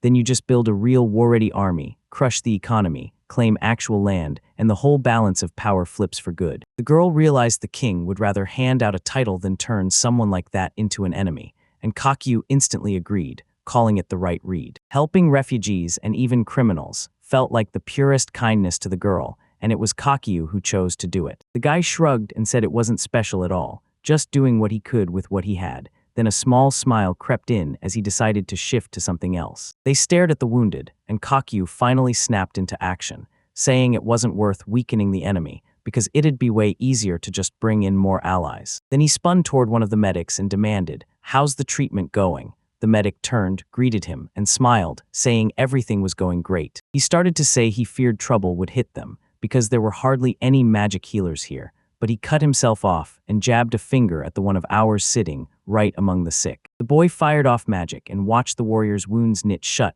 right in front of him. The man's jaw dropped in real surprise. Then he demanded who this kid was because his healing skills looked terrible, yet somehow he forces every cut to heal. His child's mother wore worry-like armor, but their father stayed ice calm because he knew fretting wouldn't help, and their son's magic power was so strong it wouldn't run out. The bandaged warrior snapped toward RS and said there was nothing to complain about, so why did he look like he still didn't trust the boy's nerve? Without even lifting his eyes from the treatment, the kid fired back, "What's wrong?" Another guy cut in mid-convo and blurted, all awkward, whether this fool truly forgot how they'd already gotten back at him. Ours saw the glitter in his eyes and got it. Boars was back. And the uncles he'd hurt were here too, so if they wanted peace, they'd have to wipe out the pain first and mend them. Everyone erupted into loud laughter, totally baffled by how this kid managed to disarm them, while Ars just stood there, silent and stunned, unable to figure out why they were laughing. As soon as they finished bolting out of there, one of the men asked if Ars needed anything, and the kid blurted that he wanted to touch his horns. The man nodded, letting him do it, but just as Ars reached for his head, someone's voice cut through the air and pulled his attention away. Behind the boy, his mother swooped him up off the ground and snapped that it was time for Arsat to stop and take a breather, right as the boy started to protest. The guy with the horns Arza wanted to touch shrugged and promised that the boy could get it next time, anytime he wanted. Then the girl beside him leaned in too and said, "And yeah, you can touch my tail too." While the girl lugged Ars along, something snapped his attention. When he stared hard at it, he blurted out to his mother, and she spun around instantly, ready to find out what was going on. The boy blurted out, "Why does everyone look so different?" And the girl shot back instantly, "Because it's their race, everyone's from a different one." He wheeled on his mother and demanded to know why one race could split into a whole crowd of wildly different people, and the girl just fumbled, staring off to the side like she could barely find the words for something that complicated. She told him this whole world was forged by the goddess of creation, and that they're her priceless treasures. And look at it. Treasures can come in every shape and color, and the more variety they hold, the more breathtaking they become. So yeah, it was clearly meant to be this way. Hours stared at his mother, then snapped his gaze away, confused. When he finally locked eyes with the girl, his whole look begged, "What are you talking about?" She sat her son down on the ground and told him there were no single answers. One day, he'd find his own. She jabbed a finger to the side and told them she'd brought asses to the orphanage, then leaned in and said making friends was just as important. Arch nodded to his mother, then flashed a confident grin and charged straight toward the kids at play. The boy's father, standing right there, snapped that his son had gotten way bolder about speaking up, and the girl shrugged, saying time was racing by, then asked how that gentleman could possibly answer a question like that, which totally threw him. He paused, then straight up admitted he'd call all of this natural selection, and the elf girl let out a heavy exhale like she wanted to argue, because that answer was boring to her. Hours burst up to the kids, and the fear hit them instantly, sending their games into chaos. The boys snapped to it fast. Mr. Kakyu's son had just wiped out one of the leaders, and it was chillingly badass. Meanwhile, they sat there quietly, stunned and completely lost. The kids scattered like sparks, sprinting every which way, some yelling they had to run to their parents, while others screamed that something was seriously hurt. And just like that, Eris was stranded all alone in the empty clearing, until brutal screams shattered the silence and snapped his attention instantly. He inched forward, ducked behind the bushes, and spotted Yura, standing her ground as she protected someone from 3 vicious boys. She flung her arms wide and shielded the little kids with her own body, insisting once more that they weren't guilty of a single thing. Her eyes burned with heartbreak and despair, while the children standing behind her just stared, totally lost about what was happening. He burst into shouting, claiming these kids were Vridra's own, like his bloodline explained why they ended up in his arms, and right then the terrifying question hit, was she working with them? Yorua shot back that it wasn't like that, but it felt like nobody would ever hear her. Then the guy barked that she'd better move out of the way, because she had no idea what they'd been through. The boy gripped a rock and swung it hard, shouting that these kids were nothing but monsters, while the girl shrank back and braced to take the hit. But out of nowhere, Hours burst right in front of her, and grabbed the stone hit on his own body. The offender snapped still in pure horror when it hit him what he'd done, and then Hours started laying into him, saying he better never cross his friends like that again. He struck like lightning and swore he'd never forgive a single one of them, while the ones who'd been torturing the children screamed in pure terror, begging for mercy and pleading, "Wait." Yora snatched the lightning-bright boy and begged him to stop, and even Ars himself froze in shock, because he never saw his friend pulling off something like this coming. The offenders bolted to escape, and he just stared at his girlfriend with a helpless, pitiful look, because she took the lightning hit for him. The girl's body was scorched and she suffered terribly, but when the boy faced her, all she begged for was forgiveness for those children, because in a place like this, nobody has a soul they can still call precious. Hours spun toward the girl in panic, whipped around, and then he saw it. Her grip was slipping, and her head started to bow toward the ground. Yara crumpled to the ground, and no matter how I rushed to her and begged for an answer, she just wouldn't respond. Not long ago, but the sky was still bright, and the day hadn't fully faded yet. Yura jolted awake as Bors gently licked her cheek. She cracked her eyes open with a groan and flinched hard, blinded by the bright sunlight and still stinging with leftover pain. She shot up, snapped at the dragon, and told it never to do that again, because she was soaked in his drool. From the side came excited cheers, and you could tell someone was thrilled that Yura finally woke up. Ars was kneeling with the rescued kids, and the boy blurted out an apology after his lightning accidentally hurt the girl. Then he anxiously asked if she was okay after Ars's healing magic. The girl demanded to know if Ars really played with these kids, and the boy shot back that in his heart, Aimer and Maha are amazing, so yeah, they're friends now. Then Maha scooped up his son Kakyu and confessed he thinks he's truly great. Yarira froze in shock for a beat, then let out a relieved breath, smiled with that awkward little laugh, and everything suddenly clicked. She kept laughing, cheeks rosy, pure joy lighting up her face. Ars had finally won over these kids, and that made her beam. Just as she tried to tear the cloth away, she jolted, because she was totally naked, and blurted out in shock, then demanded where her clothes had gone. The boy apologized again, and said the zippers had ruined everything. Yora crumpled into despair, her face blazing with shock and heartbreak. Then she demanded, "Wait, you're saying Ars saw me from behind? Did I hear that right?" The boy grinned and said yes in a heartbeat, and his eyes lit up like they were about to explode with joy. He folded his hands in front of his face, blurted that her back looked straight up incredible, and relived that stunning moment, grinning from ear to ear with pure delight. The girl went rigid with pure confusion. She couldn't wrap her head around how anyone could ever call her wings cool. She stammered that her back wasn't cool at all, but we were having none of it. The guy leaned in, said he loved it, and asked if her rock could fly, then realized her wings were way too small for the job. But the boy didn't slow down for a second. He shot Yora a question about whether she could fly once her wings grew, and Yora stalled, freezing because she didn't know what answer to give. Then the kid's eyes flared brighter than before, and he blurted, "Will I grow wings like that?" The girl shook her head and told him straight, "People don't get wings like those, so he won't get them either." Ars recalled that Yuru could talk to boars, and even Ars could talk back to him too, so the boy figured that meant he was a dragon god. Yuru was the only one who didn't see the wave of questions coming, and she practically begged the other to stop. She asked him if he truly wasn't scared seeing them, and her friend just couldn't get why he'd have any fear at all. She insisted people always panic at the unknown, but Ars flat out didn't agree. He said it's hilarious to him when he sees someone get stuck trying to understand something they've never known.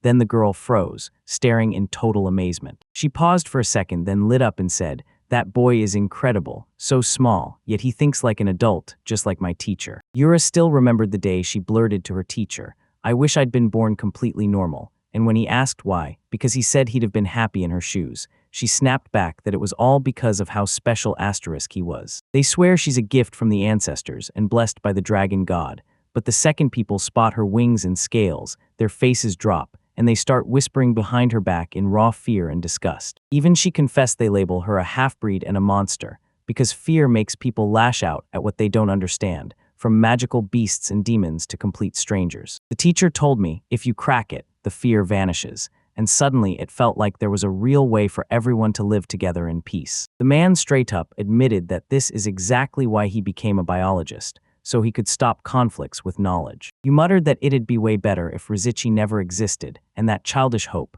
so naive, so sweet, made the girl's teacher burst out laughing. He snapped his gaze to the girl and said, "Then nobody would bother to know anyone else, because it's exactly the differences that spark the urge to truly understand the other." At first, he claimed he took this job to dodge conflict, but the truth is, everything was way simpler back then. At the end of the day, he just wanted to study what made them different, because if everyone saw things the same way he did, then maybe her fears would finally vanish for good. Ars heard every word in stunned silence, then lunged even closer to Yora and yelled that he'd cracked his mother's riddle at last, making Yora jolt, scream in surprise, and blush hard, because she never expected the kid to pull something like that. The boy slid his hands onto the girl's knees, lit up with enthusiasm, and blurted out that race differences are needed to keep the talk interesting, so everyone can spot each other right away. Yora stared at the kid, baffled, and the kid instantly clocked it too, realizing that was exactly why the girl had so many strange differences. To get more people to spot her and actually want to be friends,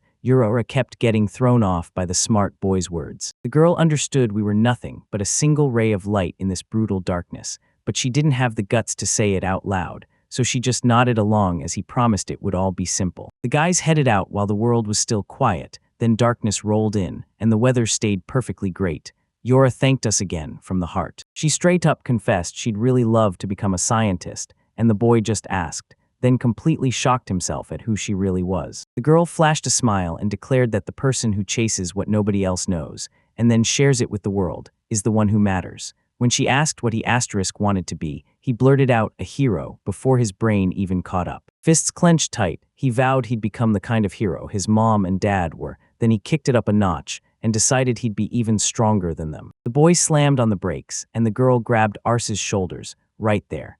Yora steadied him and swore she believed in his dream, because she just knew he'd become the kind of hero who was strong enough to fight and brave enough to mend people's hearts. Right as they were stopped, the kids with them suddenly clocked something. Turns out it was their uncle, and they immediately started calling out for him. Ima and Maha burst into a run toward their uncle, only to find him standing there like a real knight beside the cart. And right around the corner, someone was peeking out, studying the kids like they were under a microscope. A girl who looked exactly like Yuru shot her name into the air, and in seconds Yuru's heart knew it. She was staring at her mother. She blared her warning at the top of her lungs and bolted straight toward her. She launched herself into her mother's arms, finally reunited after an eternity apart. The girl and her daughter sobbed, clinging to each other like nothing could ever tear them apart, while hours in the night looked on with bright joy, because this reunion was pure, unshakable happiness. And right on the other side of the cart, it felt like someone unseen was locking eyes on every single thing that was going down. These were our parents. His mom even pointed out that Koki was genuinely one of the kindest people around. He stared at the girl, flashed a grin, then looked off and told her with total certainty, "No way, this isn't happening." He's finally paying back the debt he couldn't settle back when it mattered. The girl let out a heavy breath at Koki's stubborn streak, then told him, straight up, that this is what kindness actually looks like. Then December 1015 finally rolled around, and the Elvratian federal royal state descended into the holy city of Astanar. At the very top of the holy dragon's ancient tree, inside Estuquino Castle, someone stood before the ruler and spoke in commanding tones. A servant burst in and swore that merchant Kakyu, this mysterious man calling himself just that, had shown up at the Knights of the Magical Order's barracks, demanding a meeting with their ruler. The man in the middle of the room stared ahead and realized he was probably the guy from that letter, because the words inside screamed something was off. Then the servant confirmed it, saying everything pointed to the same conclusion. Down the street, the man bowed low and declared he'd already netted the S-ring criminals, Vridra included, plus the other 12, along with 35 Dark Guild leaders from the Lion King's Radiance, and now he was begging for his reward. He boldly asks for a reward, the aristocrat's title, and the estates that come with it. After she heard all of it, the ruler's curiosity snapped to attention. An ordinary merchant had tangled with S-rank thugs and still showed up asking for a title, and honestly, it struck her as hilarious. This guy stepped up to her, grabbed the servant, and they bolted out of the hall right behind the merchant. Meanwhile, on the street, the man barked that everyone must stay on guard and use the magic shackles, because the real key was moving with insane caution. Vridger snarled that he wouldn't flee, but one night something showed up, and it totally grabbed his attention. It turned out to be one of his relatives, and the irritated lion snorted hard at him. The warrior, along with that armor of his, jerked his gaze away, looking sheepish and awkward, while everyone's eyes lingered on Kakyu and mouths fluttered with whispers. He was the very merchant that traders kept gossiping about for weeks. They swear bards have written songs about him, because he wipes out monsters even hunters and adventurers can't touch, keeping the roads safe. And yet nobody has ever seen his face, since he runs the whole thing with his own mercenaries. While everyone gasped that Kaki really existed, the guy himself sat back and soaked it all in, eavesdropping like it was pure entertainment.